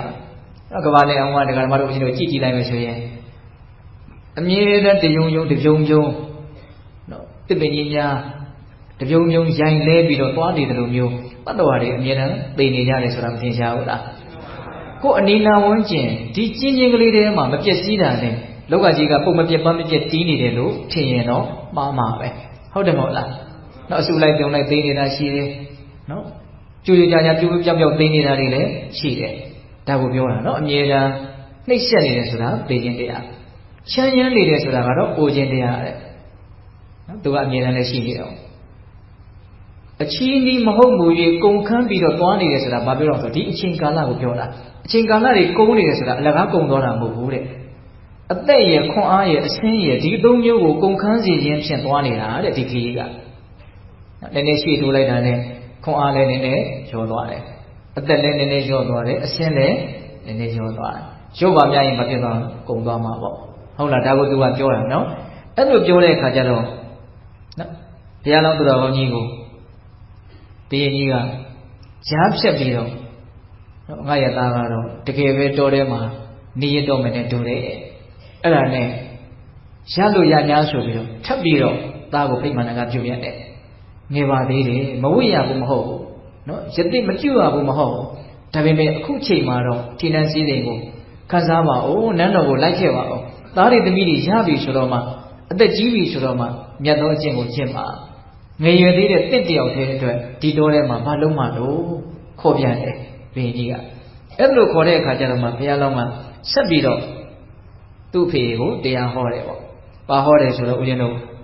မင်းကြီးတဲ့လူဘဝဆိုတာရက်ကန်းရက်နေတာများနဲ့အလွန်တူတယ်တဲ့။နော်သူပြောတဲ့စကားလေးတွေကိုဦးဇင်းကကြံနေခေတ်မှာအလွန်ဆိုးတယ်။နော်အစီအစဉ်ကြာလွန်းလို့သူပြောတာလေးတွေကရက်ကန်းရက်တာနဲ့အလွန်တူတယ်တဲ့။ရက်ကန်းရက်တာကိုပေးတဲ့ကောင်တော်အလုံးသိကြပြီးသားဖြစ်မလို့ထင်ပါနော်။တိုင်ကြီးတိုင်ထားပြီးတော့ပေါက်ချီနဲ့ဟုတ်လားရပောင်းနဲ့ပြစ်ထည့်လိုက်ပြီးတော့ ရက်သွားတော့နှက်တော့နဲ့ခတ်တာပေါ့ဟုတ်လားအဲ့တော့ဖောက်ချီတပင်ဝင်သွားပြီးတော့တစ်ချက်ခတ်လိုက်တိုင်းတိုင်ကြီးကမဖြစ်သွားတော့တပင်စာတို့သွားတော့ဟုတ်တယ်မဟုတ်လားနောက်တော့ဖောက်ချီတပင်ဝင်ပြီးတော့တစ်ချက်ခတ်လိုက်တိုင်းတိုင်ကြီးလက်ကြံကမဖြစ်လိုက်တော့တိုးပြီးတော့လိုက်တစ်ချိန်နေလိုက်တိုင်းတစ်ချိန်နေလိုက်တိုင်းနေပြီးတိုင်းနေစရာလက်ကြံတိုင်ကြီးကမဖြစ်လိုက်တော့တိုးလိုက်တယ်နော်နေလိုက်တယ်ဆိုတာဖောက်ချီဝင်သွားတာပဲနေလည်းပြီးပြီဆိုတော့တိုင်ကြီးကတိုးလိုက်သွားရောတော့ဆက်ပြီးတော့ဖြည့်ဆက်ပြီးတော့စဉ်းစားနေရရှိတာကဒီလိုနဲ့ပဲတော့တိုင်ကြီးကလုံးဝမဖြစ်သွားမလို့တိုးသွားမယ်ရက်မဖြစ်တော့အောင်တိုးသွားမယ်ပေါ့အဲ့လိုဆိုလို့ရှိရင်ဒီဘက်ကရက်ခဲ့တာကြီးဟာပုံပေါ်မသွားဘူးလားတော့အရှင်တစ်ခုခုအနေနဲ့တော့မြင်ရမှာပေါ့နော်အဲ့လိုပဲဘဝမှာတချို့ဒီလိုပဲနေသွားကြတဲ့အခါဘဝတစ်ခုဆုံးသက်ပြီဆိုတော့ဒီလိုကဘယ်လိုနေခဲ့တဲ့လူလဲဒီလိုကဘယ်လိုလူလဲဆိုတာကတော့ပုံပေါ်မသွားဘူးလားပုံပေါ်သွားနော်စက္ကန့်ရက်လိုက်တယ်ဆိုလို့ရှိရင်ဒီအရှင်လေးကကြည့်ကောင်းတယ်တော့ဒီအရှင်ကတော့ကြည့်မကောင်းဘူးဒါကတော့အယောင်သွေးကညံ့လိုက်တာတော့အရည်သွေးကညံ့လိုက်တာအမျိုးမျိုးဝေဖန်ကြတာမရှိဘူးလားရှိရနော်ဒါလေးကဆက်ပြီးတော့တွေးကြတယ်ဦးအင်းကပြောပြတာဟုတ်လားအေးဆက်ပြီးတော့သူကဘာပြောတော့ဆိုတော့မင်းကြီးတဲ့ဘဝဆိုတာမြစ်တင်းစီးဆင်းနေတာနဲ့လည်းအလွန်တူတယ်တဲ့မြစ်များဟာဘယ်တော့မှနောက်ကိုပြန်ပြီးတော့စီးဆင်းနိုင်တယ်ဆိုတာမရှိဘူးတဲ့တကယ်တွေးကြည့်မယ်ဆိုရင်နောက်ကိုပြန်စီးဆင်းဖို့နေနေတာလားမြစ်တွေဟာရက်တက်နေခွင့်တောင်မရှိဟုတ်တယ်မဟုတ်လားအချိန်နဲ့အမျှဒလဇက်လှုပ်ရှားပြီးတော့ပင်လယ်သမုဒ္ဒရာစီကိုဥတည်ပြီးတော့သူဒီခီးကိုမသွားဘူးလားသွားတယ်နောက်ပြန်ဖို့ကိုမပြောနဲ့ရက်နေဖို့တောင်မဖြစ်နိုင်ဘူးအဲ့လိုပဲဒီကရမတို့အရင်တို့ဘဝရဲ့လို့ရလာတယ်ဖြစ်လာတယ်ဆိုရင်နောက်ပြန်ဖို့ဆိုတာမစင်သားနဲ့ရက်နေဖို့တောင်မဖြစ်နိုင်ဘူးဟုတ်တယ်မဟုတ်လားနာခွင့်မရှိဘူးရက်ခွင့်မရှိဘူးဒလဇက်ခီးနှင်ရတဲ့အနေအထားမရှိဘူးလားဒီကရမတို့အရင်တို့ဘဝမှာညဆိုတာအိတ်ဆက်တဲ့အချိန်အနားယူတဲ့အချိန်ဆိုတော့ဒီလိုပြောရတာမရှိဘူးလားအဲ့ဒီလိုအချိန်မျိုးမှာတောင်မှတင်ခြင်းတရားစီကိုဥတည်ပြီးတော့သွားနေရတဲ့ဒီခီးမှာရက်ခွင့်နာခွင့်ရှိသလားမရှိဘူးနော်ကိုကမောလို့ပန်းလို့နားတယ်လို့ဆိုရတော့လည်းပဲဒီခန္ဓာကိုယ်ကြီးကတော့သူ့ရဲ့အလုပ်ကိုမနာမနေလုပ်နေကြရတယ်ပေါ့လုပ်နေရတယ်ပေါ့ဟုတ်ရဲ့လားဒါကိုသူကတင်စားတာပါအဲ့လိုတင်စားရင်းနဲ့ဆက်ပြီးတော့ဘယ်လိုပြောပြန်လဲဆိုတော့အဲ့လိုမြေကြီးတင်းစီးဆင်းနေတဲ့အခါမျိုးမှာမြေရဲ့ဘေးမှာကမ်းနားမှာကပ်ပြီးတော့ပေါက်နေတဲ့တချို့သစ်ပင်တွေရှိတယ်အဲ့ဒီသစ်ပင်တွေဟာမြေကြီးအတက်ကြပေါ်မှာမူတည်ပြီးတော့အချိန်တိုင်းနောက်တိုက်စားခံရပြီးတော့မျိုးပါသွားတာမျိုးမရှိနိုင်ဘူးလားရှိနိုင်ကန္နာသစ်ပင်ဟောဥမာတစ်ခုထပ်ပေးရနော်သူကတဘဝဆိုတာကန္နာသစ်ပင်လေတဲ့နော်အချိန်မျိုးဒီဇာတိစရာဇာတိမရဏဆိုတဲ့ရှည်တွေကကိုယ့်ကိုတိုက်စားပြီးတော့ညော့ပါသွားနိုင်တယ်ဟောသူဥမာနဲ့ကြီးပြောတာပါအဲ့လိုပြောပြန်တော့လည်းပဲမရပင်ကြီးကကဲနောက်ဆုံးတစ်ခုအနေနဲ့တော့ငါရဲ့သားကိုအရေးဆိုမှပဲဆိုပြီးတော့တန်းတော်ကိုပြန်လိုက်ခဲ့ဖို့သနာတော်ကိုထပ်ပြီးတော့တောင်းပန်အဲ့လိုတောင်းပန်တဲ့အခါကျတော့ဘုရားလောင်းကစကားကိုကုံကုံပြောတဲ့သဘောမျိုးပြောလာတာပေါ့မင်းကြီးတဲ့ဘယ်နဲ့ကြောင့်ငါ့ကိုပျက်စီးတတ်တဲ့အရာတွေနဲ့ဗိမာန်ကပြုတ်ရတာတော့တဲ့ဟုတ်ရဲ့လားတော့သားတွေမယားတွေပစ္စည်းဥစ္စာတွေတက်ရှိတဲ့မဲ့အရာတွေမှန်သမျှကပျက်စီးကြမဲ့အရာတွေကြီးပဲဆိုတာလည်းမမှန်ဘူးလားဒီလိုမကောင်းမွန်တဲ့ပျက်စီးမဲ့အရာတွေနဲ့ဘယ်နဲ့ကြောင့်ငါ့ကိုဗိမာန်ကပြုတ်ရတာတော့တဲ့တကယ်ဆိုလို့ရှိရင်အဲ့ဒီပျက်စီးမဲ့အရာတွေနဲ့ပျော်မွေ့နေတယ်ဆိုတာဘာအကျိုးမှမရှိဘူးတဲ့နော်တည်ဆုံးသွားမဲ့လူတစ်ယောက်ရဲ့ပျော်ရွှင်ခြင်းဟာဘာအကျိုးရှိလဲတဲ့ဒါကတော့အလွန်စဉ်းစားစရာကောင်းတဲ့စကားပေါ့နော်ဒါကိုမေ့နေရင်တော့နော်ပျော်တယ်ဆိုတာကလည်းပဲနော်အတိတ်ပဲရှိတယ်လို့တော့ထင်ရတာပေါ့သို့တော့ကိုကဒါကိုစဉ်းစားမယ်ဆိုရင်တော့ပျော်တာအတိတ်ပဲမရှိဘူးဆိုတာပေါ်လွင်ထင်ရှားတယ်အော်ဆိုပျော်တာထက်လေးလက်တဲ့မြင့်မြတ်တဲ့အလုပ်တွေကိုလုပ်ဖို့မလိုအပ်ဘူးလားလိုအပ်တယ်ဟုတ်ရဲ့လားလိုအပ်တယ်နော်ဒါကြောင့်သူကအဲ့ဒါကိုပြောတာဒါကြောင့်ဒါတွေနဲ့ကြုံမွေ့နေတာဘာအကျိုးရှိမလို့ငါဒါတွေနဲ့ကြုံမွေ့လို့တဲ့စိတ်မရှိဘူးအဲ့ဒီလိုသူဆက်ပြောတာအဲ့ဒါနဲ့ဘာပြောပြန်လို့ဆိုတော့မင်းကြီးတဲ့ငါ့ကိုအသေးတက်မဲ့ဒီပေမင်းကိုငါမေ့မနေဘူးတဲ့ငါကောင်းကောင်းသိနေတဲ့နော်ဒီသိချင်းတွေဟာဒီနေ့မှငါ့ဒီကိုဆက်ရောက်လာလိမ့်မယ်ဆိုတာကိုငါကောင်းကောင်းသိနေတယ်တကယ်ဆိုလို့ရှိရင်ဘဝဆိုတာတတိများနဲ့လည်းတူတယ်တဲ့ဟောသူပြောတဲ့ဥမာတွေအများကြီးပဲဟုတ်လားနော်တတိများနဲ့တူတယ်နော်တတိတွေဟာကြွေးကြခြင်းဆိုတဲ့ဘေးအမြင်မရှိဘူးလားစဉ်းစားကြည့်နော်မှဲ့မှာကြွေတဲ့အသေးရှိတယ်လို့နော်ခက်ရင်ရင်လေးကြွေသွားတာရှိတယ်အနှုတ်ကလေးကြွေသွားတာရှိတယ်အချို့အကင်းကလေးကြွေသွားတာတော့မရှိဘူးလား သီးမိပြီဆိုရင်တော့တေချာတော့ကျွေးရလိမ့်မယ်ဘယ်ချိန်ကျွေးရမလဲဆိုတာကိုလည်းဘယ်သူမှမှန်းလို့လည်းမရအောင်အဲ့လိုပဲဘဝဆိုတာဖြစ်လာပြီဆိုရင်တော့တေချာတော့ပျက်စီးရလိမ့်မယ်ဒါကိုသူကတည်တည်နဲ့ဥမာပေးတာအဲ့ဒီမှာသူဆက်ပြီးတော့လူလောကမှာတွင်ကျင်းနေတဲ့စကားတစ်ခွန်းသူပြောပြန်တယ်အဲ့ဒါဘာလဲဆိုတော့နေမြင်ညပြောင်းညမြင်နေပြောင်းဆိုတဲ့စကားဟုတ်လားသူပြောတာလေတာယဧကေနဒိဋ္ဌန္တိပါတောဒိဋ္ဌာဘဟုရှနာ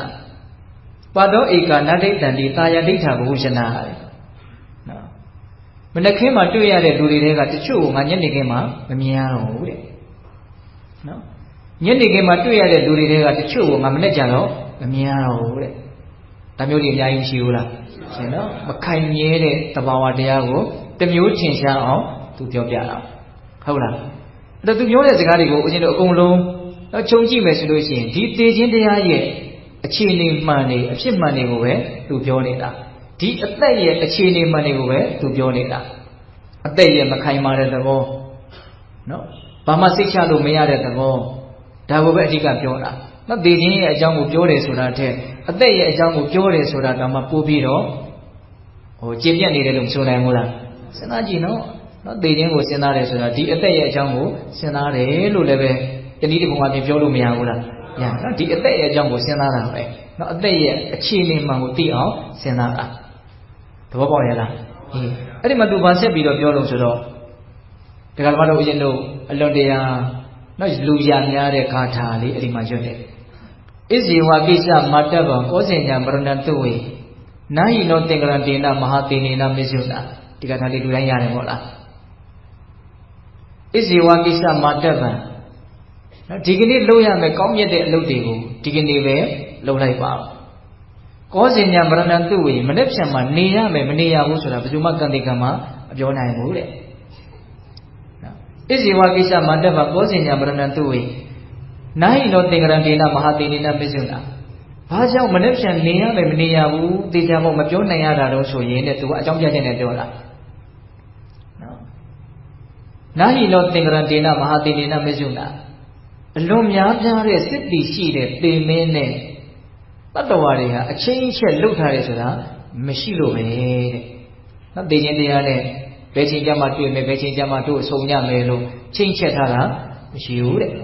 ဒါတေခြင်းတရားကိုသူကဘယ်လိုတင်စားပြောတော့ပေမင်းနော်မင်းကြီးတစ်ပါးနဲ့တင်စားပြောတာအဲ့ဒီမင်းကြီးမှာများစွာသောစစ်တီရှိတယ်လို့ဒီလိုလဲပြောသေးတယ်မဟာတေနေနဆိုစစ်တီတွေများတယ်နော်တေမင်းကြီးမှာစစ်တီတွေများတယ်အဲ့ဒါအဓိပ္ပာယ်ကဘာပြောတာလဲတေစရာအကြောင်းကအလွန်များတယ်လို့ပြောတာဒီခန္ဓာကိုယ်ကတေခြင်းတယ်ဆိုရင်အကြောင်းတရားဘာမဟုတ်တာလေးနဲ့လည်းသိသွားနိုင်တယ်တေစရာအကြောင်းအလွန်များတာကိုတေမင်းမှာစစ်တီများတယ်လို့ပြောတာအမှန်ကတေမင်းဆိုတာဒီခန္ဓာကိုယ်ကြီးကိုပြောတာပါပဲစစ်တီများတယ်ဆိုတာကတော့တေစရာအကြောင်းတွေအလွန်များတယ်မခိုင်မာဘူးလို့ပြောတာသဘောပေါက်ရလားဗျနော်တကယ်တေမင်းရဲ့လို့အပြင်ဘက်မှာမပြစရာမရှိပါဘူးတေမင်းရဲ့စစ်တီလို့လည်းအပြင်ဘက်မှာပြစရာမရှိပါဘူးဒီခန္ဓာကိုယ်ကြီးကိုပဲတေမင်းလို့ပြောတာပျက်စီးစရာအကြောင်းအလွန်များတာကိုပဲစစ်တီများတယ်လို့ပြောတာဘလို့အကြောင်းကြောင့်မှတေနိုင်တယ်ကိုလို့အကြောင်းနဲ့တော့မတေနိုင်ဘူးလို့ဒီလိုပြောလို့မရနော်ဦးဇင်းနဲ့ရင်းနှီးတဲ့ဒီကမာကြီးတယောက်ပြောပြတာသူ့အမေကကင်ဆာရောဂါဖြစ်တယ်ကင်ဆာဖြစ်တော့သူတို့ကတတ်နိုင်တဲ့လူတွေဆိုတော့ကုတာပေါ့ဒါခေါင်းတစ်ခေါင်းလုံးဖွေးဖွေးဖြူနောက်တော့ခေါင်းလေးဆွဲနေအကုန်လုံးကြော်ပြီးတော့တက်တွေပါလေလည်းกินရအောင်နော်ကင်ဆာဖြစ်ပြီးတော့ဘယ်လောက်ကြာတော့ဆိုတော့16နှစ်လောက်တောင်ကြာတယ်မသိဘူးဒါပေမဲ့သေတဲ့အခါကျတော့ဘယ်လိုလုပ်သေသွားဆိုတော့အုံနောက်သွေးကြောပြက်ပြီးတော့သေသွားတယ်တဲ့နော်ဒါနဲ့ပဲသေမယ်ဟိုဟာနဲ့မသေဘူးဟိုဟာနဲ့တော့မသေနိုင်ဘူးဒါနဲ့မှသာသေနိုင်တယ်လို့ဒီလိုတရားတည်ပြောထားလို့လေမရဒါကိုပြောတာသင်မင်းမှာစစ်တီများတယ်ဆိုတာနော်အကြောင်းမျိုးမျိုးကြောင့်ဖြစ်စီနိုင်တယ်နော်အဲ့လိုစစ်တီများတဲ့သင်မင်းနဲ့တတ္တဝါတွေကအချင်းအချက်မရှိတဲ့အတွက်ကြောင့်မနေ့ပြန်နေရမယ်မနေရဘူးဆိုတာကံတေကံမှာမပြောနိုင်ဘူးဒါကြောင့်မို့လို့အခုလှုပ်တဲ့လှုပ်ထိုက်တဲ့ကောင်းမြတ်တဲ့အလုပ်ကိုစိတ်ချအောင်အခုပဲလုပ်လိုက်လို့ပြောတာအဲ့ဒီမှာဏီကုန်းကျုပ်သူပါပြောတော့သူပြောတာလည်းတော့ထိပါတယ်မင်းကြီးတဲ့တခိုးတွေကဥစ္စာပစ္စည်းကိုအလိုရှိတဲ့အတွက်ကြောင့်ခိုးယူကြတယ်ဥစ္စာပစ္စည်းကိုအလွန်လိုချင်ကြတယ်ပေါ့ငါမှအဲ့လိုဥစ္စာပစ္စည်းကိုလိုချင်တဲ့စိတ်မရှိဘူးတဲ့ဟုတ်လားဒါတွေရဲ့အပေါ်မှာငါမှအနှောင်ဖွဲ့ပါမှမရှိဘူးငါဟာလွတ်မြောက်နေတယ်ဒါကြောင့်မို့လို့ဒီနန်းစည်းစိမ်ဖြင့်ငါအလိုမရှိဘူးလို့သူပြတ်ပြတ်ပြောတာအဲ့ဒီတော့မှ မင်းကြီးကသူ့ရဲ့သားကိုလုံးဝဆွဲဆောင်လို့မရဘူးဆိုတာကိုသဘောပေါက်ပြီးတော့သားကိုလည်းအလွန်ကြည်ညိုပါတယ်ကြည်ညိုတဲ့အတွက်ကြောင့်ဒီနန်းစည်းစိမ်ကိုတော့သားကိုလည်းမပေးဘူးသူလည်းပြန်ပြီးတော့မသွားတော့တိုင်းပြည်ကိုမပြန်တော့ဘူးအဲ့ဒါသားရဲ့ထံပါမှာမင်းကြီးရောမိဖုရားကြီးရောရသေးဝတ်တယ်အကုန်လုံးကြည်ညိုလွန်ကြတဲ့အတွက်ကြောင့်မို့လို့နော်သူ့ရဲ့အသွင်တရားရောသူ့ရဲ့ဒီ16နှစ်လုံးစကားမပြောဘဲနဲ့အောင့်အီးနေခဲ့တဲ့အနေအထားတွေကိုသူတို့မျက်စိရှိတယ်မြင်ခဲ့ကြတာဒီလောက်ထူးမြတ်တဲ့ပုဂ္ဂိုလ်ရဲ့တန်တာမှာငါတို့နော်နီးခံပြီးတော့တပည့်ခံပြီးတော့ယတိဝိကြမယ်ဆိုပြီးတော့ပညာဉာဏ်ရှိကြတဲ့မူမသေနာပြည်အကုန်လုံးအဲ့ဒီမှာတိုင်းပြည်မပြန်မဲနဲ့ယတိဝိကြတာဘုရားလောင်းရဲ့ဆုံးမနဲ့နေတာအဲ့ဒါနဲ့တိုင်းပြည်တစ်ခုလုံးမှာနော်လူဆိုးတွေတခိုးတွေတေးတရားသမားတွေဒီလောက်ပဲကြံတယ်လို့ပြောတယ်အဲ့ဒါနဲ့ဒီပြင်တိုင်းပြည်တစ်ခုကနော်အဲ့ဒီတိုင်းပြည်ကဒီလိုဖြစ်နေတယ်ဆိုတော့ကြားတော့တိမ့်ပိုက်ဖို့လာကြတာ哦လာတဲ့အခါကျတော့ဒီမှာဒီနန်းစီကလည်းအလွန်ကြီးကျယ်တယ်တိုင်းပြည်လည်းအလွန်သားရဝါပြောတယ်ကျေပြက်တဲ့လောက်အံစကွက်တွေလည်းရှိတယ်ဒါကိုသိတဲ့အခါကျတော့ဩဒီလောက်ကြီးကျယ်တာကိုစွန့်ပြီးတော့သွားတာဟာရုပ်ရည်တဲ့ကိစ္စမဖြစ်နိုင်ဘူးဆိုတော့သူတို့ကလည်းလိုက်တာနော်အဲ့ဒါခုနှစ်ပြည်ထောင်လောက်မင်းပြည်များတွေမူမသေနာပတိတွေအကုန်လုံးရည်တည်ဝကြတာအဲ့ဒါပိဋက3ယူဇနာလောက်တောင်ရှိတယ်လို့ဆိုတယ်သူတို့နေထိုင်ကြတဲ့တောထဲမှာနေထိုင်ကြတဲ့အဝန်းဝိုင်းကြီးอ่ะအဲ့ဒါဦးဇင်းတို့တရားမင်းမာတလိတို့ဖန်ဆင်းပေးထားတာတွေလည်းရှိတယ်နဲ့တွေကလည်းစောင့်ရှောက်တယ်လို့ဆိုကြပါစို့အဲ့ဒါဘုရားတော်မှာသူ့ရဲ့ဒီတပည့်တွေအကုန်လုံးကိုနော်တယောက်ချင်းကိုဘယ်လိုစိတ်တွေဖြစ်နေလဲဆိုတာအကုန်လုံးသိတချို့မကောင်းတဲ့အတွေ့အကြုံတွေးတယ်ဆိုတော့ကောင်းငင်ကနေဇံပြန်ပြီးတော့သူ့ဒီကိုအရောက်သွားပြီးတော့အဲ့ဒီလိုအတွေ့အမျိုးမတွေ့နေဒါအကျိုးမရှိဘူးစိတ်ကိုပါကြည့်ပြီးတော့ဆုံးမအောင်ဒါကြောင့်မလို့အများစုဒီဇံပင်ញင်ရပြီးတော့ဇမပြေကိုရောက်ကြတယ်ဇံပင်ញင်ရအောင်အမထုံနိုင်တဲ့ပုံကိုယ်တွေလက်ပြေရောက်ကြတယ်ကောင်းရမြတ်ကိုရောက်ကြတာနော်တစ်တပင်ကောင်းတော့ငှက်တောင်းခိုဆိုတဲ့သဘောမျိုးပေါ့ဟုတ်လားဘုရားလောင်းတပါစွန့်စားကြိုးစားအထုတ်သွားတာနောက်9ပြည်တောင်လောက်အကျိုးကျေးဇူးများပြားသွားတယ်အဲ့တော့ဦးဇင်းတို့ဒီဇက်တော်ကိုဘာလို့ပြောတာတော့ဆိုတော့ပိဿတော်လည်းအားလုံးနားလည်ထားကြပြီးသားပါဟုတ်လားတေခြင်းတရားကိုစဉ်းစားဆင်ခြင်တဲ့အခါမှာအထောက်အကူပြုဖို့သူပြောတဲ့စကားလေးတွေကနော်ဒီအသက်ရဲ့အကြောင်းဒီတေခြင်းတရားရဲ့အကြောင်းကိုအဓိကပြောပြီးတော့နော်အထူးသဖြင့်မှတ်သားစီနေတာကငယ်သေးတယ်ဆိုပြီးတော့အသက်ကိုယုံကြည်စိတ်ချမထားကြနဲ့ဆိုတာလေးကလက်တွေ့ကြဘူးလားဟုတ်သူဘယ်လိုသုံးတော့အသက်ရဲ့ပုံမှာအကျွမ်းတဝင်မရှိသင့်ဘူးလို့သူဒီလိုပြောတာအဲ့ဒါကိုအရင်ကတေချာလေးစဉ်းစားကြည့်တော့အလုံးမတဘာဝကြပြီးတော့မှန်ကန်တဲ့စကားပါလားလို့ခံစားရလို့ပိဿတော်ကိုပြောပြတာဟုတ်လားအေးဒါကြောင့်ပိဿပေါင်းတို့အကုန်လုံးပြန်ပြီးတော့လည်းဦးဇင်းတို့အနှစ်ချုပ်ပြီးတော့ပြောမနေတော့ပါဘူးနော်အဲ့တော့ဒီကနေ့ပြောခဲ့တဲ့တေခြင်းသို့မဟုတ်အမြဲမပြတ်အောက်မေ့အပ်သောအရာဆိုတရားကောင်းခြင်းလေးတက်ပြီးတော့ဦးဇင်းတို့ပထမပိုင်းမှာတေခြင်းတရားကိုစဉ်းစားဆင်ခြင်ရင်ရရှိမဲ့အကျိုးကျေးဇူးမြတ်စွာဘုရားဟောပြတဲ့9မျိုးဟုတ်ရလားဝိသုဒ္ဓောင်ဆိုတော်ဘုရားကြီးရေးပြထားခဲ့တဲ့17မျိုးအကုန်လုံးဒီမျက်နှိုးစရာမြင့်မြတ်တဲ့အကျိုးကျေးဇူးတွေကြီးပဲလို့မဆိုနိုင်ဘူးလားဆိုနိုင်တယ်ဒါကြောင့်ဘဝရဲ့အဖြစ်မှန်ဖြစ်တဲ့ဒီသေခြင်းတရားကိုစဉ်းစားဆင်ခြင်ပြီးတော့ဘဝရဲ့အကြောင်းကိုမှန်မှန်ကန်ကန်သိတဲ့ဉာဏ်ပညာကိုကြီးမားအောင်တည်ဆောက်ရမယ်တော့အထူးသဖြင့်လူငယ်တွေကိုပြောချင်တာကသေခြင်းတရားကိုစဉ်းစားခြင်းအပြင်လက်ကျန်ဘဝအနေအထားကိုအလွန်တန်ဖိုးရှိစွာအဓိပ္ပာယ်ရှိစွာနေခြင်းနဲ့စိတ်နော်နေနိုင်ဖို့ကြိုးစားတဲ့အနေအထားမရောက်နိုင်ဘူးလားရောက်နိုင်တယ်ဟုတ်လားမသေးရမယ့်ဘဝမဟုတ်ဘူးသေရမယ့်ဘဝဟုတ်ရလားမသေးခင်မှာတန်ဖိုးရှိတာလောက်တော့မလိုဘူးလားလိုတယ်ဒါပြောချင်တာဟုတ်လားနောက်ဒုတိယပိုင်းပါပြောတော့သေခြင်းတရားကိုစဉ်းစားတဲ့နေမှာအထောက်အကူပြုဖို့တင်မိရဇတ်နော်ဘုရားလောင်းတော်ကောင်းကြီးပြောပြခဲ့တဲ့သေခြင်းတရားနဲ့အသက်ရဲ့သဘာဝတရားတွေမှတ်သားထားကြဖို့မလိုဘူးလားလိုပါတယ်ဒါကြောင့်ပိဿပေါင်းတော်ကောင်းတို့ဒီသေခြင်းတရားကိုတတိယနဲ့အပ္ပမဒာဆိုတဲ့နော်တရားဖြင့်ဘဝရဲ့အကြောင်းခန္ဓာရဲ့အကြောင်းလောကရဲ့အကြောင်းကိုသိအောင်မြင်အောင်ကြိုးစားပြီးတော့နော်အလွန်ထူးကဲမြင့်မြတ်တဲ့အကျိုးကျေးဇူးတွေကိုရအောင်ယူနိုင်ကြဖို့မလိုဘူးလားလိုပါတယ်ဒါကြောင့်ပိဿပေါင်းတော်တို့ဒီကနေ့ပြုလို့အထောက်အသောဒါနသီလသမာဓိပညာကုသိုလ်ကောင်းမှုအစွတ်တို့ရဲ့စွမ်းတတ္တိကြောင့်ဘုရားတပည့်တော်တို့သည်မဉ္ဇဉ်ပုညမျက်နှိပ်ပံကိုလင်းမြန်ထုံးချောက်မျက်မှောက်ပြုပြရစေကုန်သောဟု